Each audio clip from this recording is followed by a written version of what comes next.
Boise State running back Jerry McNichols is back tonight after missing last week's loss at Utah State due to injury. It's the Broncos hosting Wyoming right now.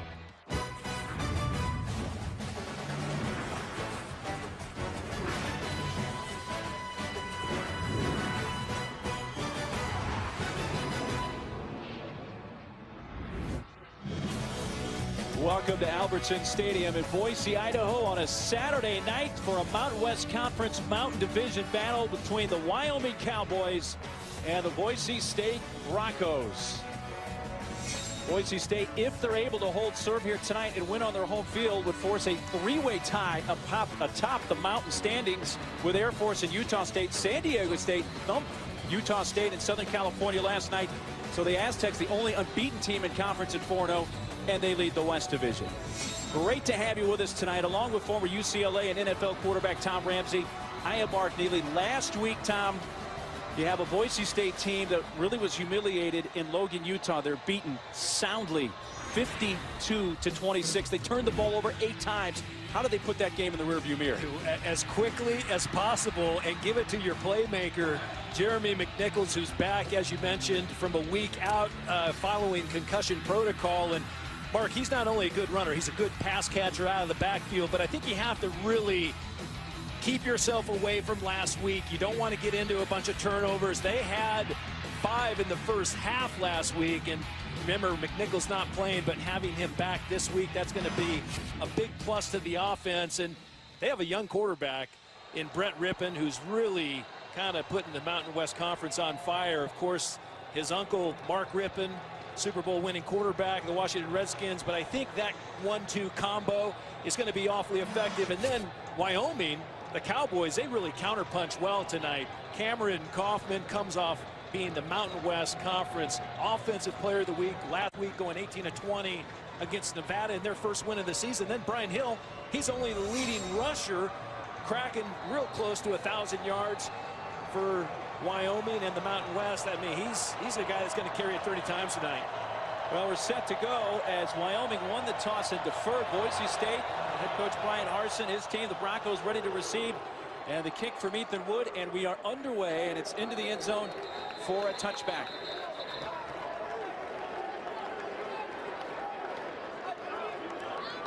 Well, 8 turnovers last week, we mentioned in the loss in Logan, Utah, which is the most times they've turned the ball over in a football game as an FBS member. There was a time prior to being an FBS team that Boise State turned it over 12 times in a game at Montana back in 1989, but the first half, especially last week, was a nightmare for them. Yeah, a little bit of a train wreck for the young quarterback, young freshman. But, you know, as Brian Harsin said, there's growing pains. Rippon hands it off, and a carry for Jeremy McNichols. Turns that left corner, down the sideline, out of bounds, across the 35, out near the 38, pushed out by DJ May, and a quick run of 13 yards for McNichols. And Bronco fans right now are saying, welcome back, Jeremy. Well, they really are. I think all the Bronco players and staff happy to see him back. McNichols does a great job just catching the edge that time. Right back to McNichols. Straight ahead, that time stopped at about the 39, picks up 1. That's Eddie Yarbrough, one of the defensive ends, number 55, with the tackle for Wyoming. And Yarbrough has to step up and have a big game tonight, Mark. He's really the veteran leader of that defense. The tempo of Boise State, the offense, empty backfield. Rippon looking to throw, far side, and that is caught by Shane Williams-Rhodes. The defender came flying over Marcus Epps. Almost looked like he had a chance to pick that ball, but got there just a hair late. Yeah, Marcus Epps, the strong safety, coming over to make a play on the edge. That was quite a good play. But the catch by Rhodes sets up 3rd down and short. There was a penalty flag dropped in the vicinity of where the catch was made. And our Mountain West Conference officiating crew, led by referee Alan Eck. Personal foul, targeting. Number 35, defense. 15-yard penalty, forced against the run. 1st down. Play is under review. Well, Epps called for targeting, so let's take a look. It is being reviewed. Yeah, it looks like the receiver just runs a stop route, and I don't know how you can call that targeting. I really don't. Well, as I see it, he's going for the ball. yes. Now, there was some helmet-to-helmet contact. But as you say, it looked like two players going for the football at the same time. It wasn't like he was trying to make a tackle.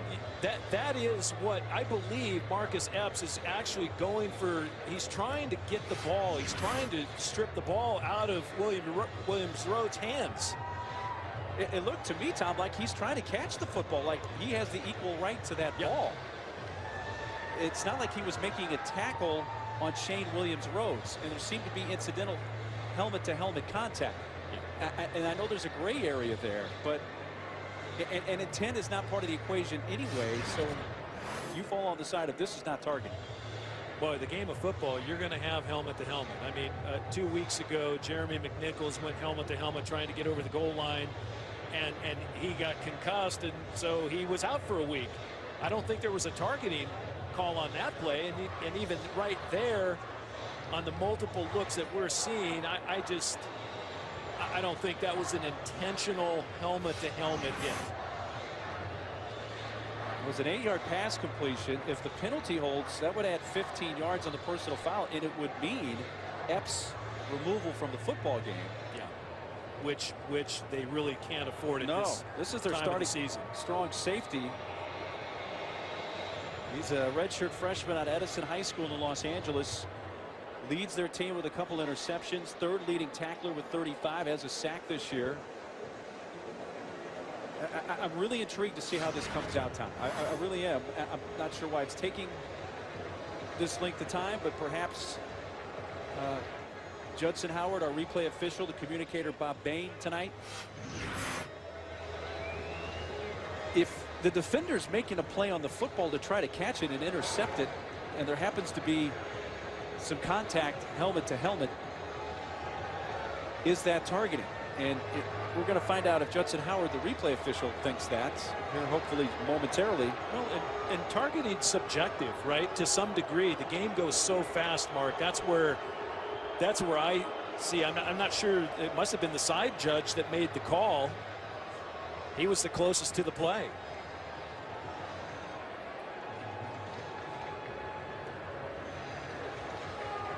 You're a quarterback. When the ball goes in the air, the defender has as much right to catch the football. After review, there is no foul for targeting. It's third down. Which seems to be the correct call here. That's good. I think they saw the multiple replays and they saw the looks that we saw, and in the speed and the ferocity of the game, you're going to have players run into each other, and I think that's what happened. And it's a football play, and two guys went down on the ground, and no call's a good call. So it's an 8-yard gain. It brings up a 3rd down and 1. Rippon gives it to McNichols. Stutter steps through the hole, and he will have the 1st down up near the 49, wrapped up by Louis Waka, the younger brother of St. Louis Cardinal pitcher Michael Waka. He's the starting Mike linebacker. There's Louis Waka on his junior year. 1st down, Broncos at their own 49.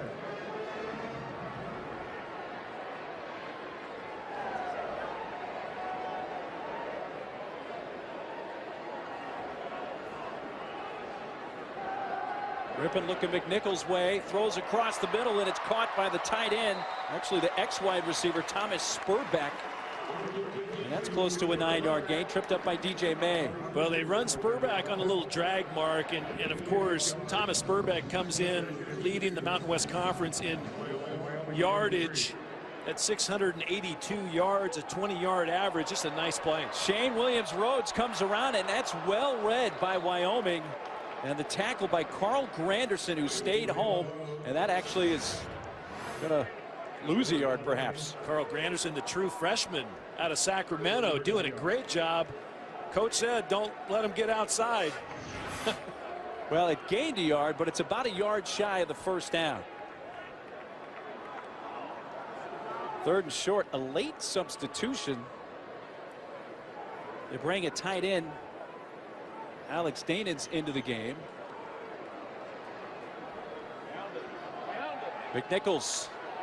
tripped up but has the first down just inside the 40 of Wyoming. Another tackle for Marcus Epps. Jeremy McNichols has 12 rushing touchdowns on the season. One of the leaders in the nation in that department.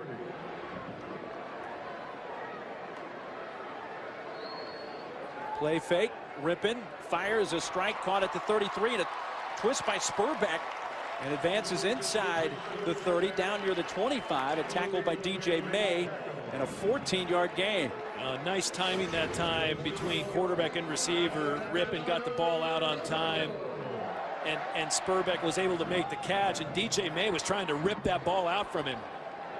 Spurbeck's second catch on the drive, his 35th catch of the season. In motion comes Shane Williams-Rhodes.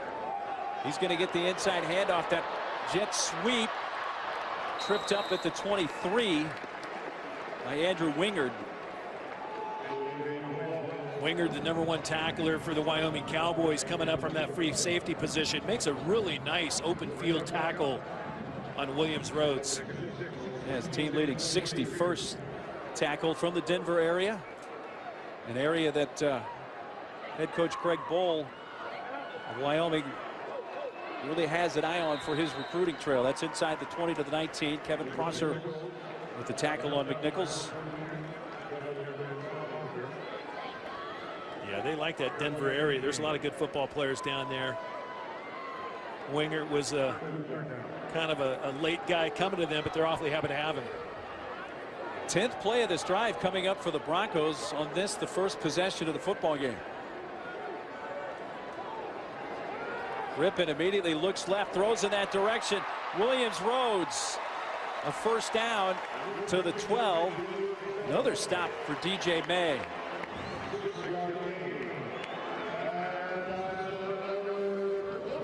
Shane Williams-Rhodes, his team leading 42nd catch. So Rippon comes out, and they use Spurbeck in the Wildcat, but hand off to McNichols, who uses a stiff arm to get to the sideline, and pushed out of bounds by Lewis Waka.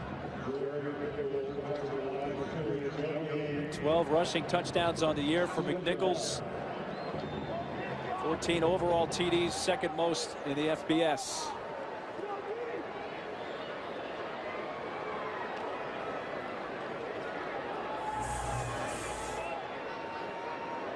Rippon back in under quarterback.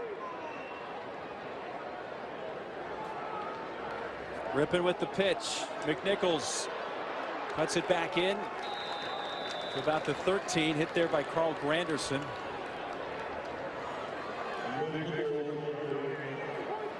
And a moment ago, Mark, when you saw Spurbeck take a snap at center, he's a former high school quarterback.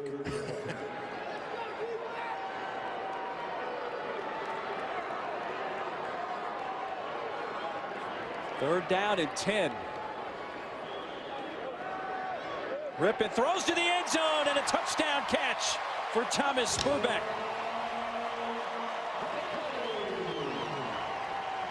His 6th TD catch of the year.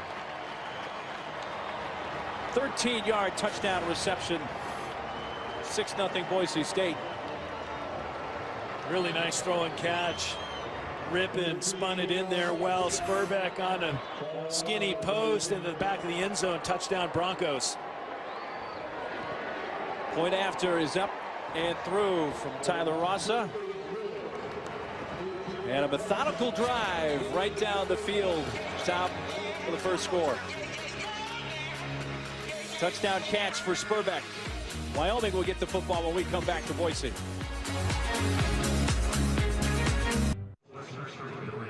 .9:45 to play first quarter, and Boise State with an impressive 14-play drive to begin this football game. Lead it 7-0 on the touchdown catch by Thomas Spurbeck. Brett Rippon's 8th touchdown throw of the season. Boise State, Tom, converted 4 third downs on that drive. Now, granted, several were third and shorts, but impressive nonetheless. Yeah, 4 for 4 on third down, which is really impressive. And Brett Rippon 5 of 5 for 49 yards in the TD. Tyler Rassa kicks off. DJ May back deep, and he is not going to return that from about 7 yards deep. There comes the Wyoming offense, a team coming off a very impressive win. Got to go get the tee, huh? That's talent. Wyoming with the win last week on their homecoming. By the way, it is homecoming here tonight in Boise. They had homecoming last week in Laramie, and they beat Nevada 28-21. An impressive performance from Kaufman. It was 18-20, 213 yards, 3 TDs, no picks. You see the season numbers.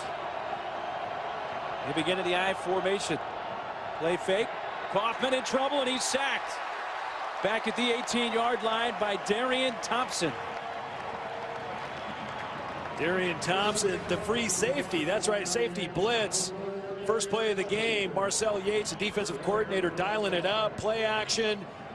No one accounts for Thompson, who comes off the edge and makes a nice tackle. That's a loss of 6. Thompson last week had a team high 12 tackles, but when we talked with the coaches, they said Thompson was not happy with his play last week.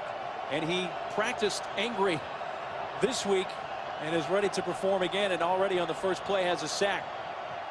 Running right, Brian Hill was pushing the pile all the way up towards the 24-yard line. Ben Weaver, Armand Nance with the tackle for Boise State. Folks, if you haven't seen Brian Hill, this may be one of the most unsung running backs in college football time. Well, he's really good. Leads the Mountain West Conference. 140 yards a game, number 5 in the country coming into tonight's game. And Mark, I tell you, he's got a really good blocker up front too. Chase Roulier, the left guard.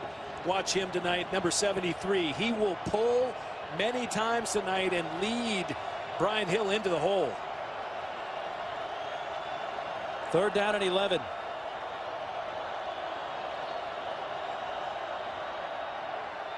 Kaufman, time, throws, and that's grabbed. Nope, did he hang on? He did not. Incomplete at the 33-yard line for James Price. Well, Price is one of the receivers they need to step up tonight because they do not have Tanner Gentry.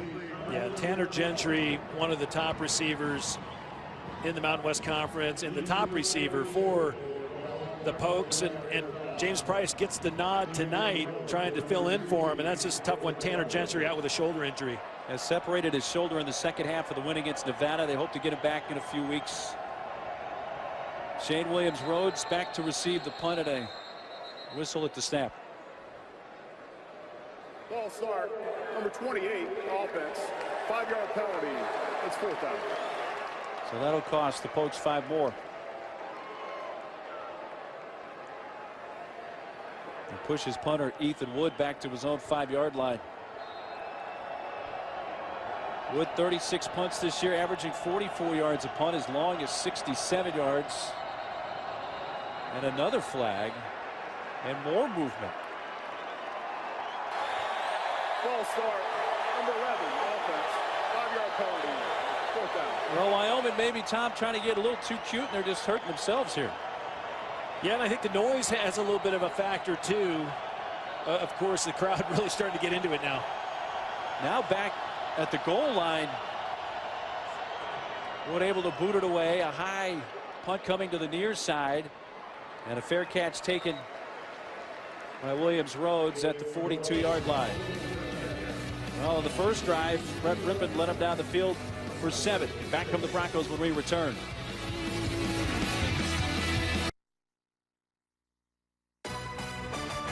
ESPN College Football, brought to you by Coke Zero. All taste, 0 calories. Try a new game day tradition. And Chevrolet, find new roads. That's Boise State's senior nose tackle Armand Nance rallying the Broncos just prior to game time tonight. Second possession for Boise State. They lead 7-0. Just over 8 minutes to play in this first quarter. On homecoming in Boise, Idaho.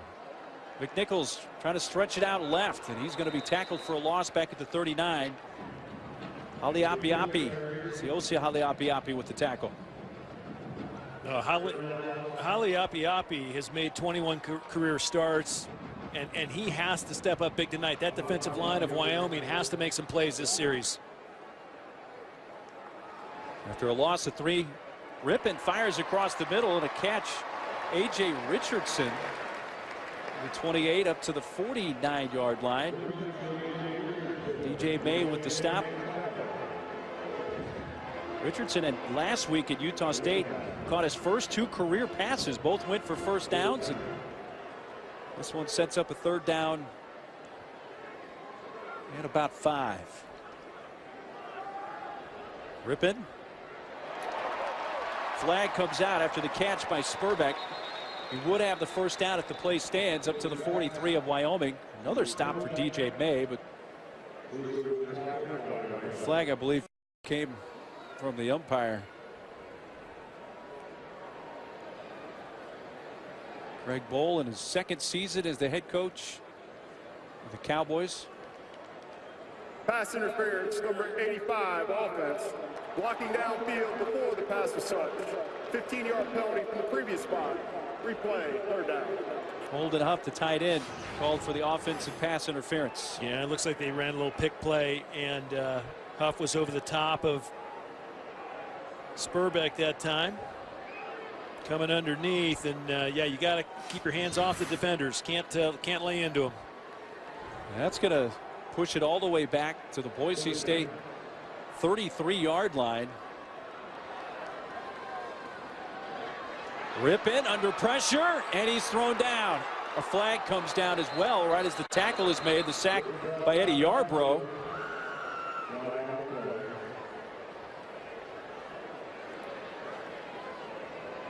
Personal foul. Base mask, number 55, defense. 15-yard penalty from the previous spot. Wow. Automatic 1st down. Well, Yarbrough got the face mask, and on 3rd and long gives him a 1st down. Boy, really an undisciplined penalty there, Mark, because Yarbrough comes in, makes the play, and then just grabs the face mask. It looked as though it might have been accidental, but the umpire right there to call the play and flag Yarbrough. Well, 1st down for the Broncos at their 48-yard line. Ripping hands off to McNichols. He finds a hole. 40, 35, 30. Twisted around and tackled at the 27-yard line by Andrew Wingard.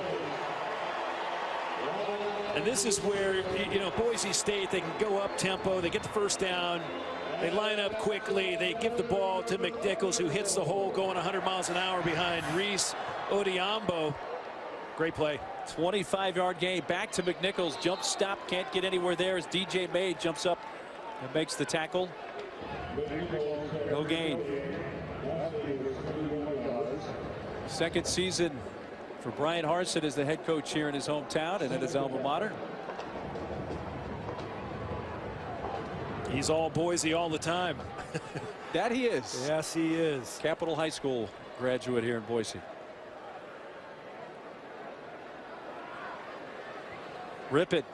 Quickly looking McNichols' way. Has it on the sideline. Steps out of bounds at the 23 in front of Marcus Epps. And Mark, I got a chance to tour their football facility, their new football facility, the Gene Blameyer Football Center. And I happen to know Gene Blameyer. He was a former AD here, and many years ago was the academic coordinator at UCLA.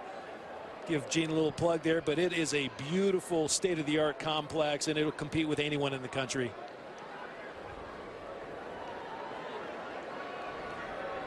Well, 3rd down at 6. Nichols shifts over to the left side. Play clock at 3. Get the play off in time.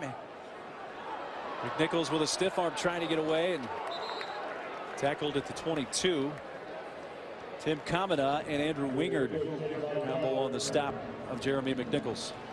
Kamina out of Punahou High School and then went to West Point Prep and then ended up transferring into Wyoming, and Wingard, who just seems to be on about half the tackles for Wyoming. 39-yard attempt here off the left hash for Tyler Rossa. Under the hold is Sean Whale. Good snap. Kick away, plenty of distance, and that is knocked through by Rossa.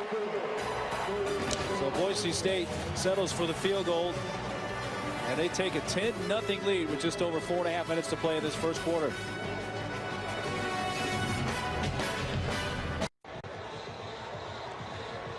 10-0 Boise State in this Mountain West Conference matchup from Boise, Idaho. Well, coming up, it's week 7 for Monday Night Football at ESPN. We have a shootout in the desert. Joe Flacco quarterbacks the Ravens against the NFC West leading Cardinals and Carson Palmer. Coverage begins with Monday Night Countdown at 6. Also streaming live on Watch ESPN.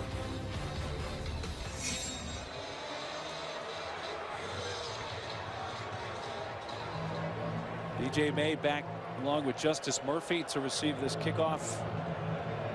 2 possessions for Boise State, a touchdown and a field goal. 1 possession for Wyoming, which resulted in a punt. And that'll be a touchback. While we have a moment, let's check in with the studio and say hey again to Chris Hassel. Hey, Mark. Hey, Tom. Studio update. Stanford into the top 10. Just a lone loss to Northwestern, but they are rolling Pac-12 folk, and they've got a 7-0 lead. Kevin Hogan to Austin Hooper there. They've scored 40+ in every Pac-12 game this season. That one's going to move over to ESPN right now because Ole Miss just finished off Texas A&M by 20, guys. Chris, appreciate the update. Of course, Tom and I are still rattled by the finish for the Florida State-Georgia Tech game just before we took air here. From their 25, Wyoming on their second possession. Handoff Bryant Hill. And he has to fight just to get close to the line of scrimmage. He may lose a half yard. Tyler Horn and others coming up to stop his momentum. No gain. We saw the time of possession numbers. The Broncos over 8 minutes, and Wyoming just cracking on 2 minutes time of possession. I think you really have to get Brian Hill on track here this drive. Hill just about a 10 yards shy of 1,000 for the season. When he reaches 1,000 yards in this game, assuming he does, it'll be the quickest for any Wyoming running back in school history, doing it in the 8th game of the season. Kaufman. Boy, there was some contact. Yeah, and that's going to draw a flag. Jake Ballhart had the defender right on his back, Jonathan Moxey. Now, one of the other injuries, Tom, is Dante Dion, cornerback for Boise State. Pass interference, number 2, defense. The ball will be placed at the spot of the foul. First out. So that's going to put more onus on Moxey, who just committed that pass interference call with Dante Dion not playing. It will. I like the matchup of Jake Ballhart against Moxey. You see, take a look at Dante Dion on the sideline. 17 career interceptions, one behind Darian Thompson, who has 18 career interceptions, and they're right at the top of the Mountain West all-time leaderboard, tied with Eric Weddle as Darren Thompson. Dion out with a knee issue. They hope to get him back in 2-3 weeks or so. Here's Hill. Tyler Gray with the tackle. Let's take a look at some of the impact players on defense for the Broncos. Yeah, you look at Correa, number 8. He had a, tell you what, he's just a great player all across the board. Darian Thompson, one of the all-time greatest safeties in Boise State history. But they, those are 2 guys really do a great job for the Broncos. And Thompson, 18 career interceptions, tied for the most in Mountain West Conference history. One more will give him the title for that. There's a catch by Jacob Hollister, immediately down at the 40-yard line, leaving him about 4 yards from the first down. And Thompson had the coverage on that side. And you know, Mark, one of the things with Dante Dion out, I know Moxey might be the best corner on the field between the 2 teams, but I thought they'd go after Dion's replacement, which is Tyler Horton, getting the start tonight. He's a true freshman out of Fresno, and number 14, he's to the wide side. 3rd down and 4 for the Pokes. All at their own 40-yard line. Kaufman looking right, looking left, fires and hits a first down catch up to midfield for Jacob Hollister. A 10-yard gain on 3rd and 4. Well, Craig Bowl said they wanted to get Jacob Hollister the ball a little more tonight. And again, here's Cameron Kaufman. He does such a great job with his eyes. He's balanced when he throws. He throws a dart right into Hollister's, right between the numbers. And you see the accuracy of Kaufman. It doesn't come easy. It really is great poise and leadership he's showing at quarterback tonight. First down, Cowboys right at midfield. Kaufman to throw it, trying to get it to Hill, and it's picked off by Tyler Horn. Hill chasing Horn and pulls him down a little shy of the goal line.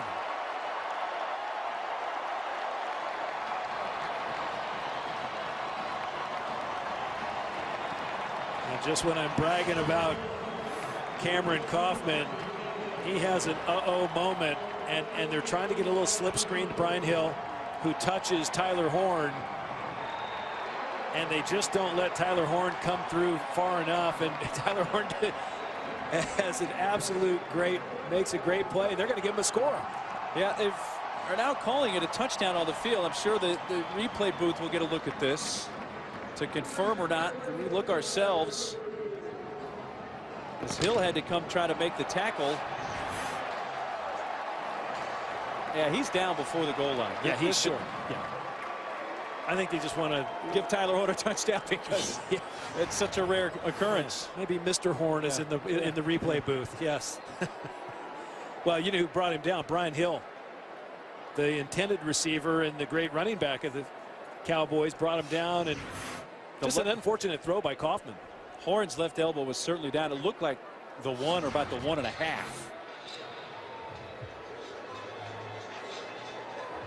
Yeah, this one shouldn't take long to set back at the 1 yard line, but big Tyler Horn's shoulder and head go down about the 1. And that's where they're mark the ball.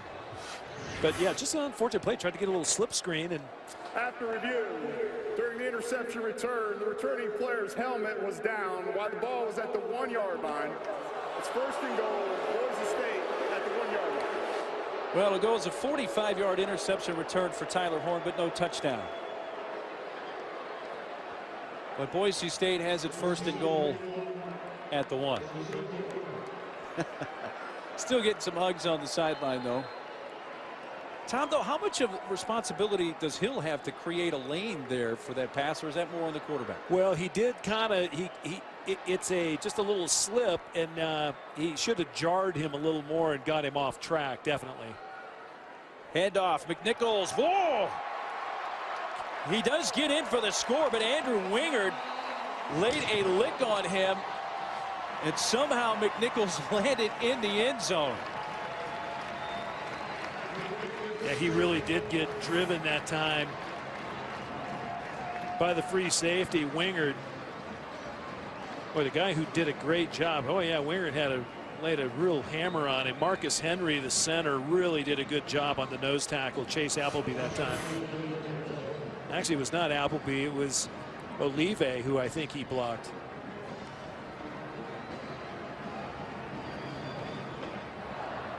Well, the 8 turnovers for Boise State last week in that loss at Utah State.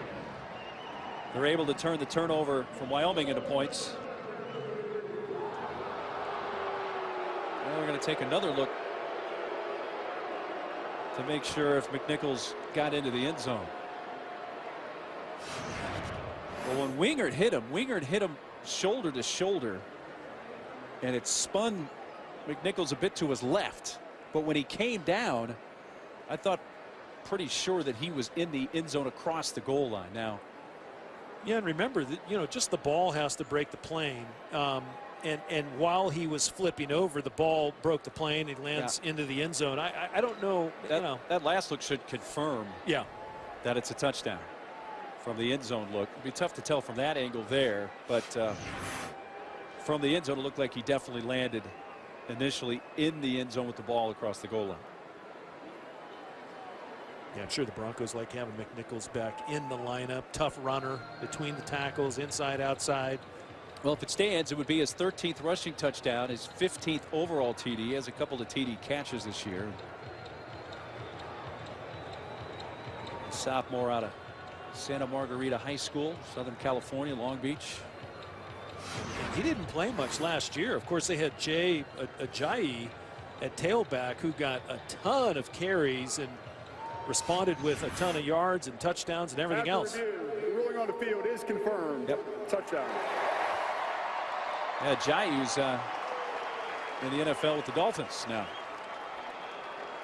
So it is a touchdown run, 1 yard for Jeremy McNichols.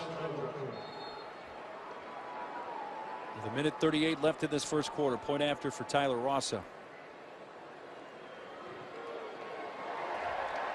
Broncos take advantage of the turnover. And it all began with the pick by the big guy, Tyler Horn. Well, you see Horn make the play. He ends up taking it almost to the house. And then McNichols takes it in. 17-0.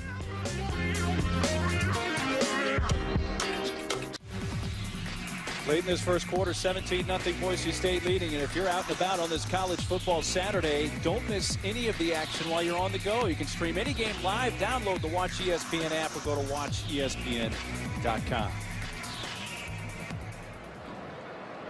17-0 Broncos. Tyler Horn's interception. McNichols touchdown run. Nichols back playing this week after missing last week. The Utah State game. It's going to be brought out of the end zone about 4 yards deep by DJ May. May smacked down at about the 23-yard line.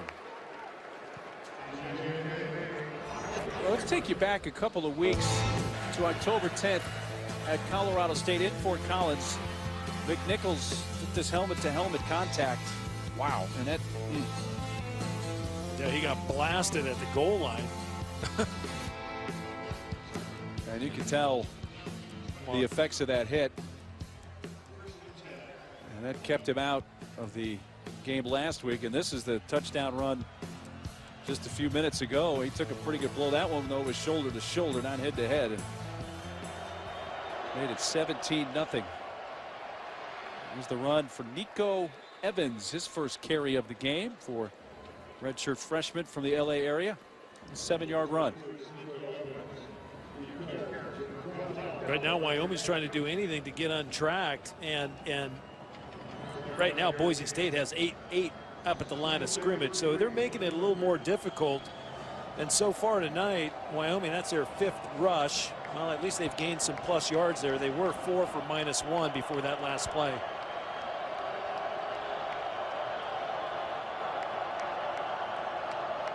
Hand off to Brian Hill. Close to the first down, maybe a little short. Up across the 32-yard line. Elliott Hoyt, defensive tackle, with the stop for the Broncos. And what they're really doing is keying on Brian Hill, number 8, right now. They have 9 guys up at the line of scrimmage. They're really asking, or Wyoming, hey, throw the ball. That's how you're going to beat us tonight. I think with that Tanner Gentry out of the lineup, a lot more pressure falls on to Cameron Kaufman and Jake Mulhart. So with the spot, it is a first down for the Pokes. And movement there on the left side. So they'll be behind the chains with a 1st and 15 coming up here.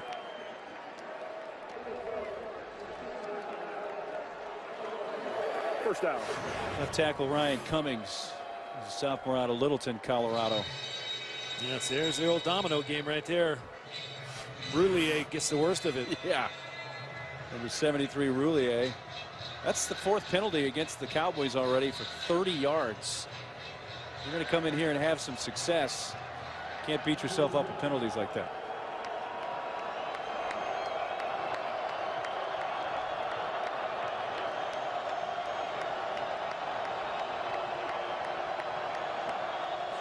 Final seconds of the quarter, and it runs out before the snap. So a Spurbeck 13-yard touchdown catch, the Ross a 39-yard field goal, and the McNichols 1-yard touchdown run. And Boise State with all the scoring in the first quarter in this Mountain West Conference matchup on homecoming in Boise, Idaho.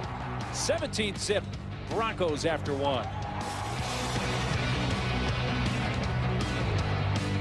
Boise State total yards 112 in that first quarter to just 25 for Craig Bowles' Cowboys. And we begin the second quarter 17-0 Boise State. And a first down and 15 for the Pokes from their own 28-yard line.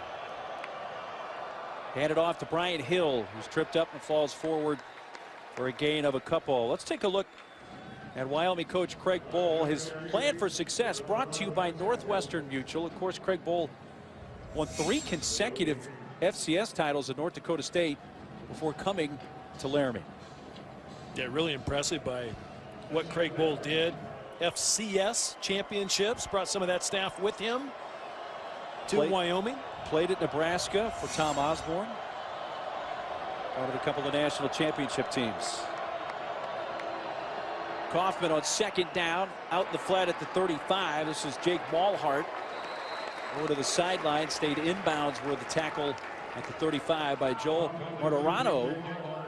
Martorano in there because Tanner Vallejo, starting middle linebacker, is out tonight. Yeah, they're missing Vallejo, but they got a good one in Martorano behind him. And that time, Raymond Ford was the corner that time on Ballhart. I think that's a little bit of a good matchup that they have there, and I expect them to exploit that a few more times tonight, Mark.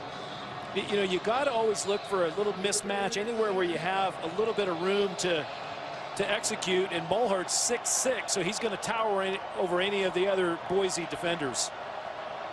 Folks, 1 and 2 on third down so far tonight. On third down and 6, Kaufman fires. That's deflected, almost picked off by Chancellor James.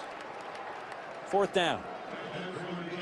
Chancellor James in that nickel spot for Boise, just goes with the quarterback's eyes. That time got into the throwing lane and bats the ball away.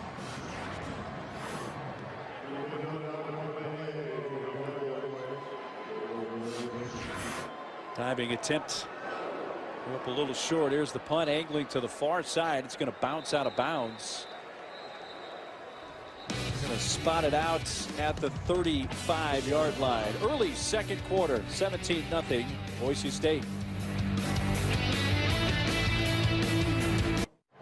Celebrating its 11th year sponsoring the Good Hands Field Goal Nets, Allstate makes contributions to participating universities' general scholarship funds for each field goal and extra point kick. To date, Allstate has contributed millions in scholarship monies. A little overcast, but the moon breaking through. We're what, a week exactly away from Halloween. Kind of a Halloweenish look there.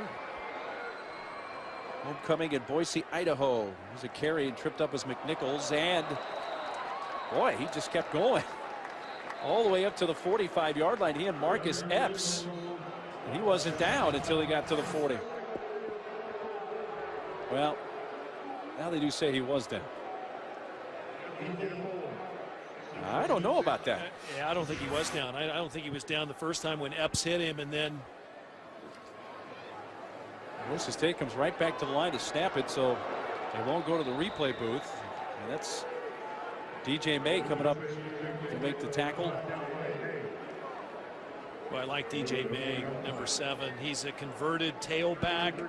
Didn't get to play spring ball last year or this past spring for Wyoming, but he's doing a really good job out on the field for the Cowboys. So third down and 7.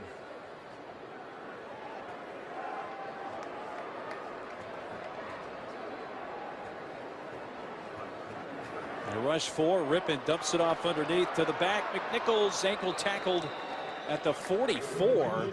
And with that spot, he's going to be a little short. That stop by Lewis Waka saved Boise State from picking up the first down, but they come right to the line, and with a 17-0 lead, they're going to go for it on 4th and 1 from their own 44. And that's believing in your defense. They make a couple of late substitutions. So obviously, Wyoming would have the chance to substitute. Now they do. They have to give them time. So they bring Ali Apiapi back on the field.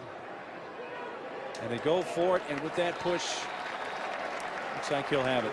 You know, only Boise State. They rush to the line of scrimmage on 4th down. Then substitute. And then they start subbing personnel groups, and they make the other team, you know, match their hand, but they come up a player short. Ryan Harsin going for it. They're now 9 of 14 on 4th down this year. Rippon play fake, rolling right, fires out to the far side at midfield. The catch for Anderson.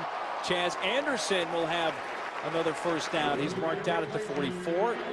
Out there from Antonio Hull, an 11-yard gain. And I'll say this, Mark, Brian Harsin as a head coach and a play caller, he's always done a great job. And of course he was the OC under Chris Peterson. They only went 61-5 when he was the OC. They faked the pitch, looking for a pass, but it's kept by Spurbeck, who wanted to throw that, but the receiver downfield was well covered. I think that was Huff, the receiver downfield. Yeah, it was going to be a flea flicker. They spin the ball out to Spurbeck on a lateral so he can double pass it. And I watched it yesterday during their walkthrough. He had a nice double pass. Spurbeck, an old high school quarterback. He knows how to throw it. Carry for McNichols, tackled by DJ May, and a first down.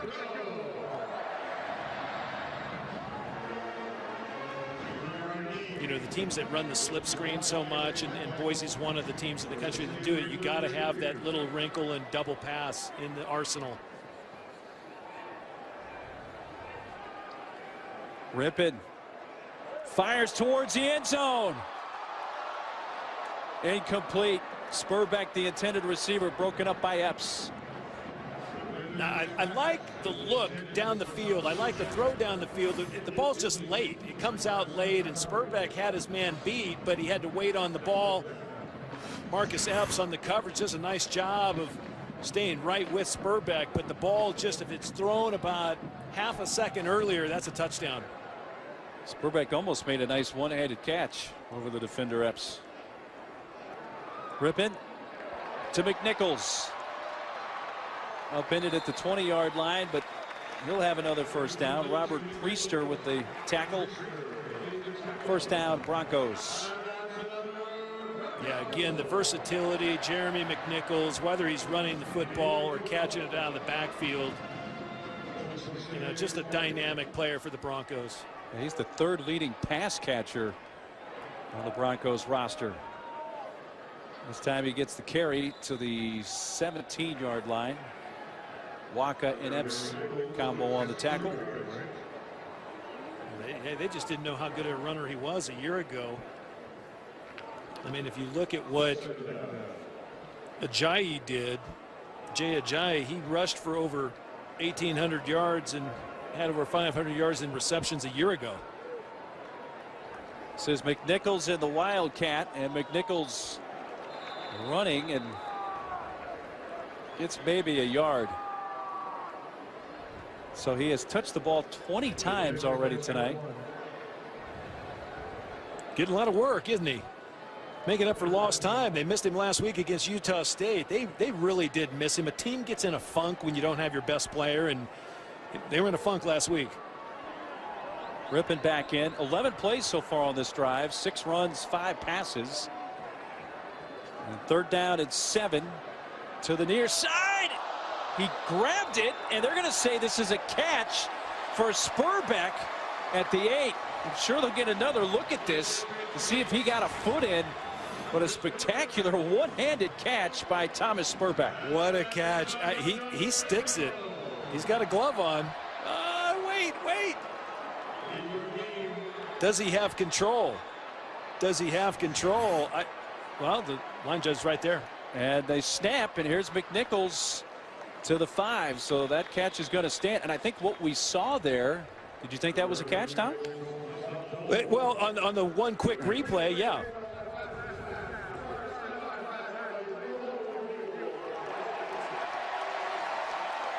Well, our referee Alan Eck saying that since they've already had a snap, they can't go back and review that. Yep, that makes total sense why Boise State hurried up and ran the ball to McNichols. Yeah, I think Spurbeck he might have caught it. It was close. It was worth a second look, that's for sure. Second and goal from the 5. Give it to McNichols. Stutter steps. He's able to get positive yardage out of that to about the 4. Tim Kamina with the tackle.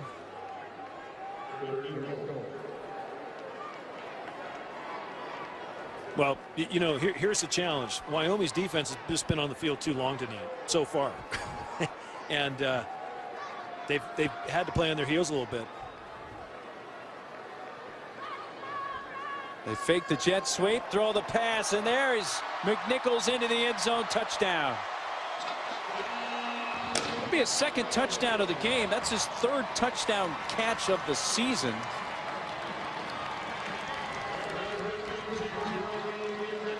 '16 overall TDs on the year for McNichols. 4-yard touchdown reception there. Yeah, Brett Rippon came in at a 63% clip on the season, and you know, he's been real accurate tonight, putting the ball in the right spot. Point after Tyler Rossa.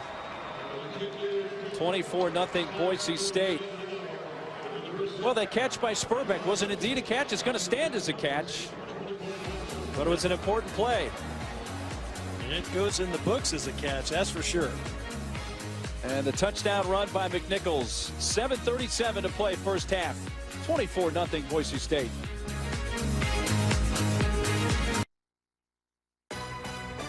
ESPN College Football, brought to you by the restyled Accord from Honda and new Lee jeans with active comfort denim. Comfort never looks so good.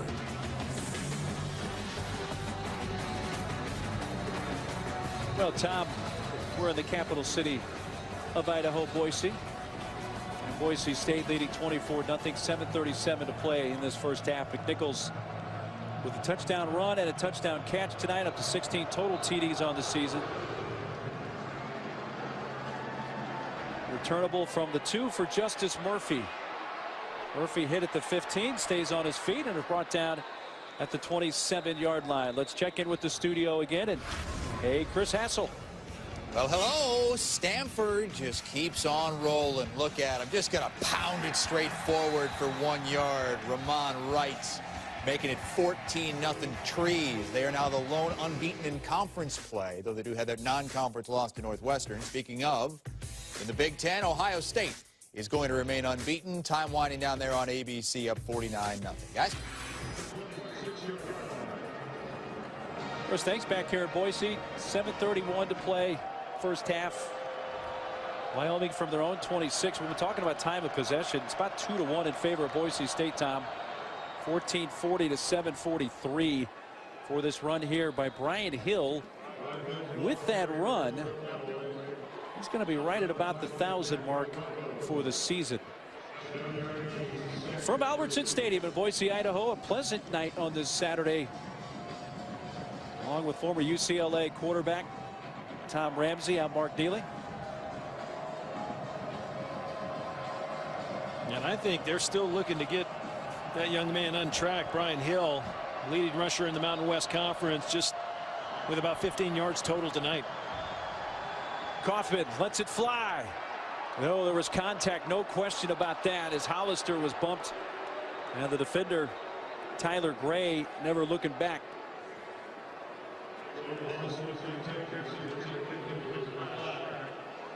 Yeah, that should be an easy call.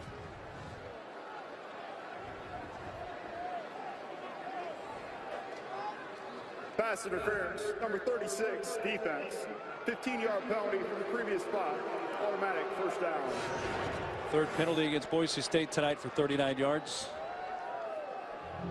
See, he just got a little wheel route up the sideline, and out comes the flag. I like that they're trying to get the ball to Hollister down the sideline. If he leads them farther, though, I mean, that has a chance to be a really big gainer. Yeah, again, the ball just has to come out earlier and just get it down the field. Hill has 6 rushes for 16 yards, so he's at 1,001 yards on the season. Looks to add to that, and does so here with a couple up across midfield.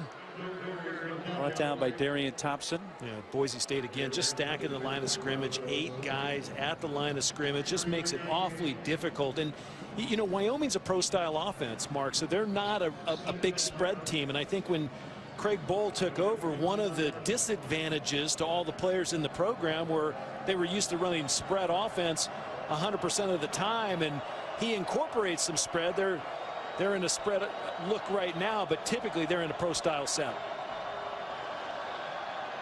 Kaufman on 2nd and 7, and here to the near side, Joseph Parker The grab at the 44, covered there by Mercy Maston at a 4-yard gain.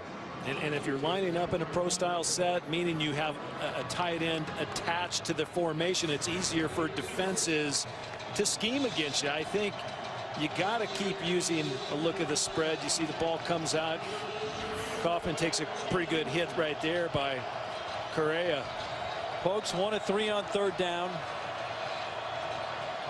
3rd and 2 at the Boise State 44. And a timeout called by Wyoming. They use their first of the half with 5.5 minutes to play. Well, we get you ready for your NFL Sunday. First NFL Insider Sunday edition with Week 7 injury news, fantasy updates, and early breaking stories at 10 Eastern. Then at 11, join Boomer and the boys for Sunday NFL Countdown right up to kickoff. Both shows are also streamed live on Watch ESPN. After the first Pokes timeout of the half, a 3rd down and 2 for Wyoming. On the 44 of Boise State. Kaufman to Hill, hit in the backfield and dropped for a loss back at the 49 of Wyoming by Joe Martorano. And what they tried to do, they tried to run a quick play, a trick play quickly, but it was supposed to be Brian Hill throwing a pass to Jacob Hollister, and he was wide open, but the play was foiled by the great penetration of Boise State's defense that time. And lost 5, so they punt. Williams Rhodes, that ball loose. And it's taken at the 13, 12-yard line. I make that the 16. And it is Boise State football. It is recovered by Martorano.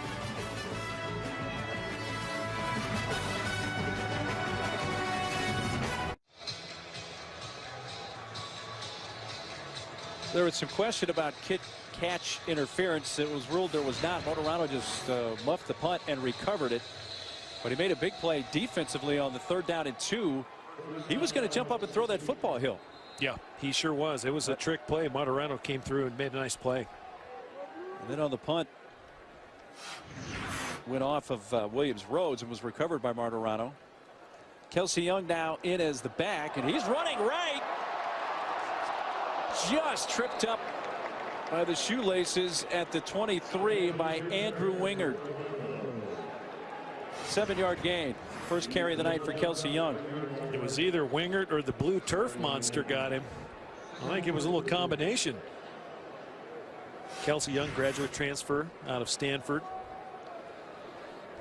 Seems like the year of the graduate transfer, doesn't it, Mark? It does indeed, and I think that was Archie Lewis. Moved early. 74 offense, 5-yard penalty. It's 2nd down. You like that rule? You graduate, you can go if you have. Yeah, I do.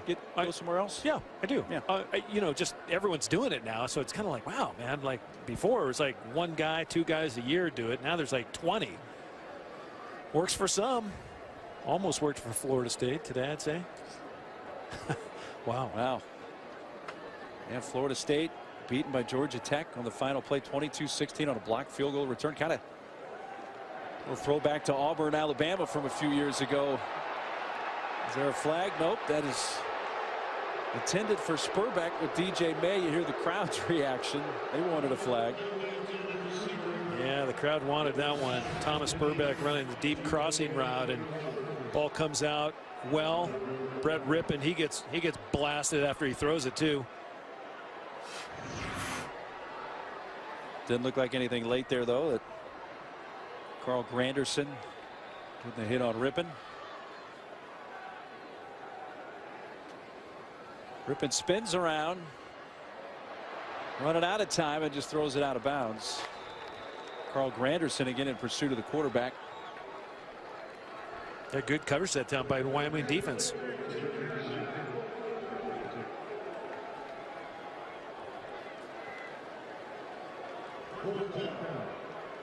Boise State had produced points on every possession prior to this one. Now we'll punt for the first time. Andrew Wingard back The Wyoming 35 to receive this punt.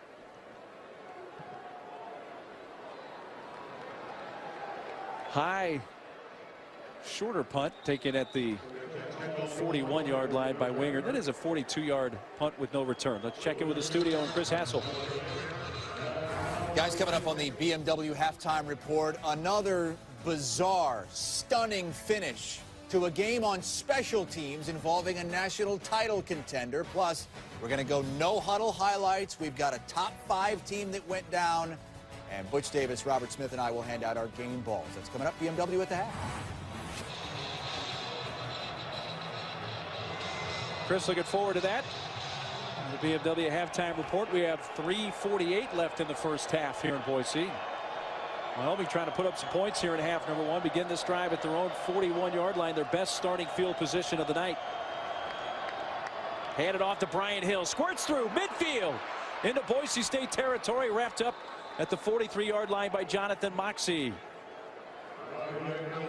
Yeah, and Chancellor James there as well. But that's the explosiveness right there that Craig Bowles looking for. Brian Hill. They run a little power G again. Chase Roulier is the one that comes around and gets the nice block and opens the hole for Brian Hill. Longest offensive play of the night for Wyoming as that went for 16 yards. Kaufman gives it up again to Hill, but coming flying in and able to trip him up was Tyler Horton. Quarterback came in like a jet. Got the leg of Hill. Yeah, again, looking to spring Brian Hill. See the total rushing yards. You got half of that 31 just a moment ago. 82 on the night for Boise State.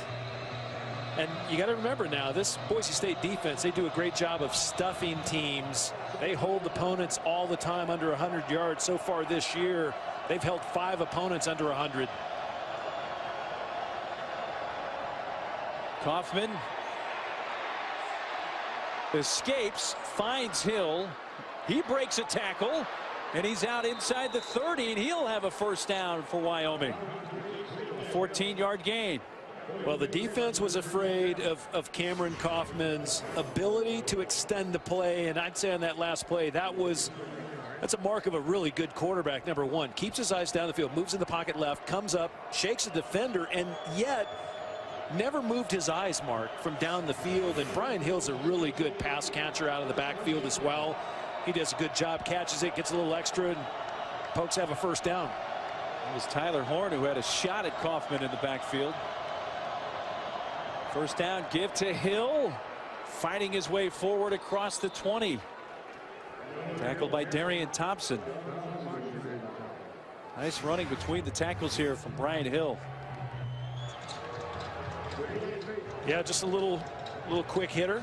Again, following the offensive line. Boy, Brian Hill dishing out some punishment, isn't he? Delivers a blow himself, doesn't he? An 8-yard gain.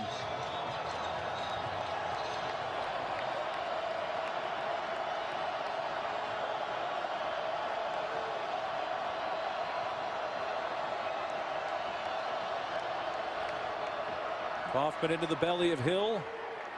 Stood up at the 18 right near the marker, but is able to keep the legs moving all the way to the 15, and he'll have a first down. Yeah, you know the one thing the referees now allow scrums. And they let them go on for a little while, don't they? Oh, yeah. If that ball's moving, you know, they just let them just keep moving. And then you see guys starting to pull players, and there's people pushing, and there's a lot of elbows in there. That's what I know. Well, a first down for Wyoming. They have 2 timeouts. The clock is running. Just over a minute to play in the first half. Kellen Overstreet now in as the back. They fake the handoff to him. Throw to the end zone. Caught. Touchdown. Jake Malhart. And Wyoming's on the board with under a minute to go in the half. 15-yard touchdown catch for Malhart.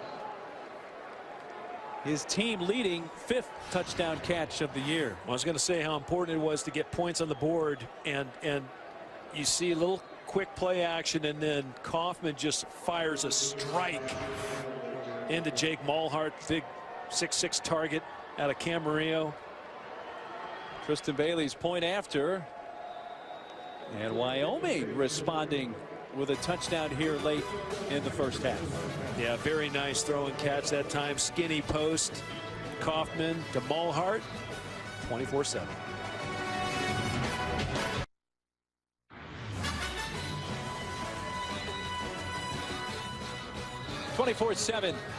Boise State leading Wyoming with the Pokes with a scoring drive. They ate up a little under 3 minutes, but went 6 plays, 59 yards in the Mulhart 15-yard touchdown catch. As Cameron Kaufman with his Mountain West Conference leading 15th touchdown pass of the season. Yeah, really nice drive. Kaufman leading the way for Cowboys. 6 of 9, and it's a big touchdown before the end of the half. Terrell Johnson back to receive this. Takes it just across the goal line. At the 20 to the 25 and at the 27. Stop there. Well, Wednesday is opening night of the NBA on ESPN, and we've got 2 great ones. First, the Spurs take on a hungry Kevin Durant and the Thunder. Then at 10:30, Kobe's back as the Lakers host the Timberwolves. The NBA Countdown tips it off at 7, and it's also streaming live on Watch ESPN. It's the return of the NBA on ESPN. This is your game. Kobe. One more year for Kobe. That's what you're saying? Yeah. Calling that? Yeah. Maybe 2. 3 timeouts here for Boise State. 52 seconds left in this first half. High pass and almost picked off by Marcus Epps. Talk about the last thing Boise State wanted to see happen is turn the ball over in their own end here late in this second quarter. Boy, a missed opportunity there. Marcus Epps. Redshirt freshman out of LA, Edison High, and had a chance. Did have a chance. Dicey throw down the sideline by Rippon.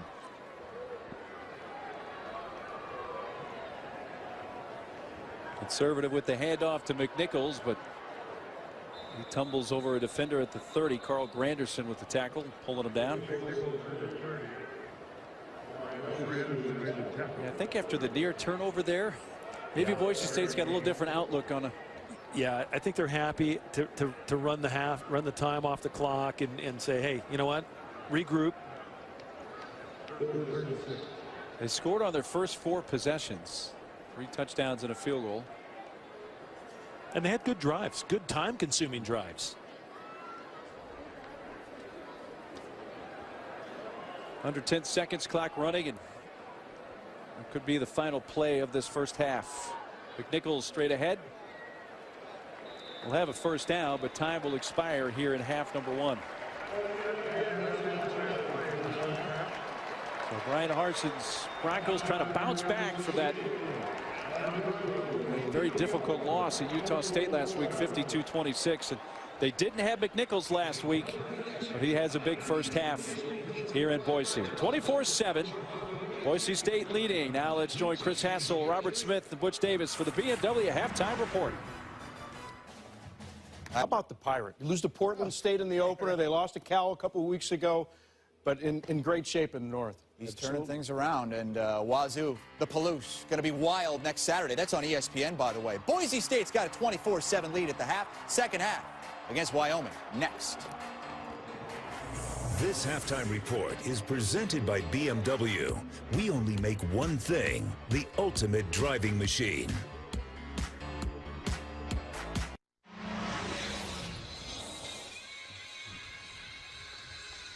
About ready to start the second half of Boise with the Broncos leading Wyoming 24-7.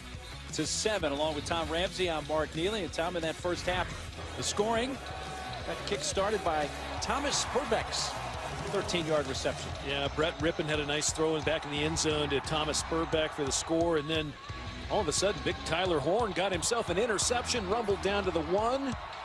Boise State got over, and then of course Jeremy McNichols really being a spark plug for the Boise State offense. And right before half, Cameron Kaufman just drills a strike into Jake Mulhart. That's a big score before the half mark, and I think as evidenced by the halftime stats, you know, when you start looking at total yards, yeah, Boise State's doing pretty darn well, but no turnovers for the Broncos, and they had 8 a week ago against Utah State.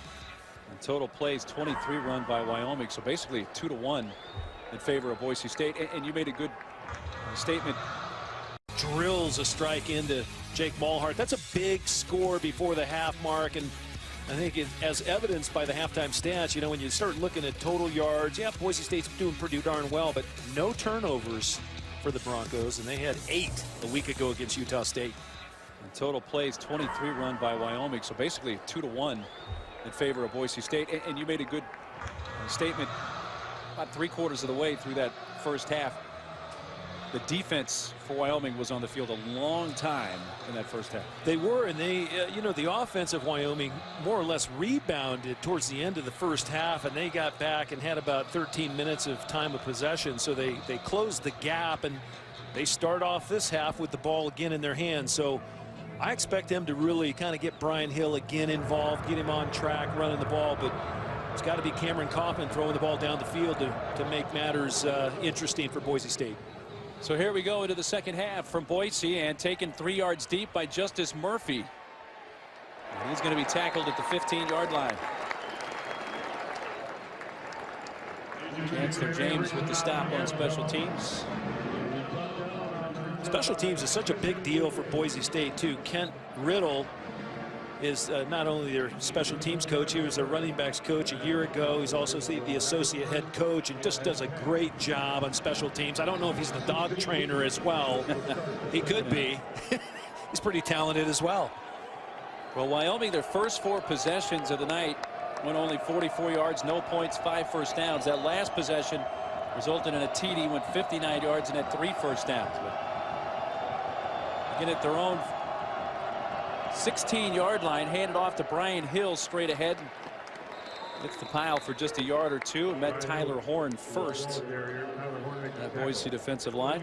And I think what Wyoming's going to have to do the second half, Mark, I'd say that they're going to have to run some play action on first down and throw the ball and get out of the rhythm and get out of the tendency of handing the ball off to Brian Hill. Yes, you want to give the ball to Brian Hill a lot, because he's your leading rusher and also the leading rusher in the conference, but you have to find ways to get the ball down the field by passing. 13 carries, 42 yards for Hill so far tonight. And Kaufman throwing, hit it, and dropped back at the 14-yard line. Tyler Gray, number 36, the sack. Yeah, Tyler Gray coming from the middle linebacker position on a blitz. He didn't fall for the play action fake. He ends up coming off the edge. He was lined up as a defender on the edge that time. Nice job getting around the left tackle. 3rd sack of the season for the senior Tyler Gray.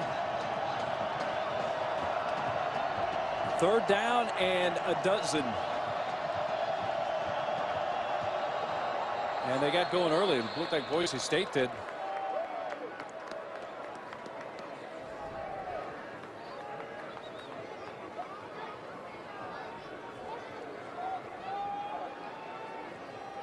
I didn't see any movement on the Wyoming line. With contact, number 30, defense, 5-yard penalty, 3rd down.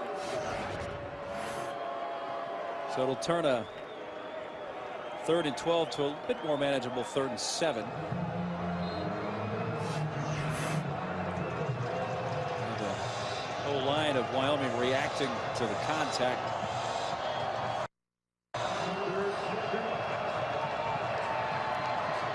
And 5 penalties for nearly 50 yards tonight against the Broncos. Yeah, keep an eye on number 8, Kamale Correa. He's their big rush guy. Only rush 3. A pass across the middle, deflected off the hands of Brian Hill at the 25. Got a mid on it, but Ben Weaver then made the hit, and the incomplete pass. It's 4th down. Ben Weaver always seems to be around the ball. He's having a nice year, and second leading tackler for that Boise State defense. You know, the ball was a little bit high too, and it just went off Hill's hands. 4th punt of the night for Ethan Wood.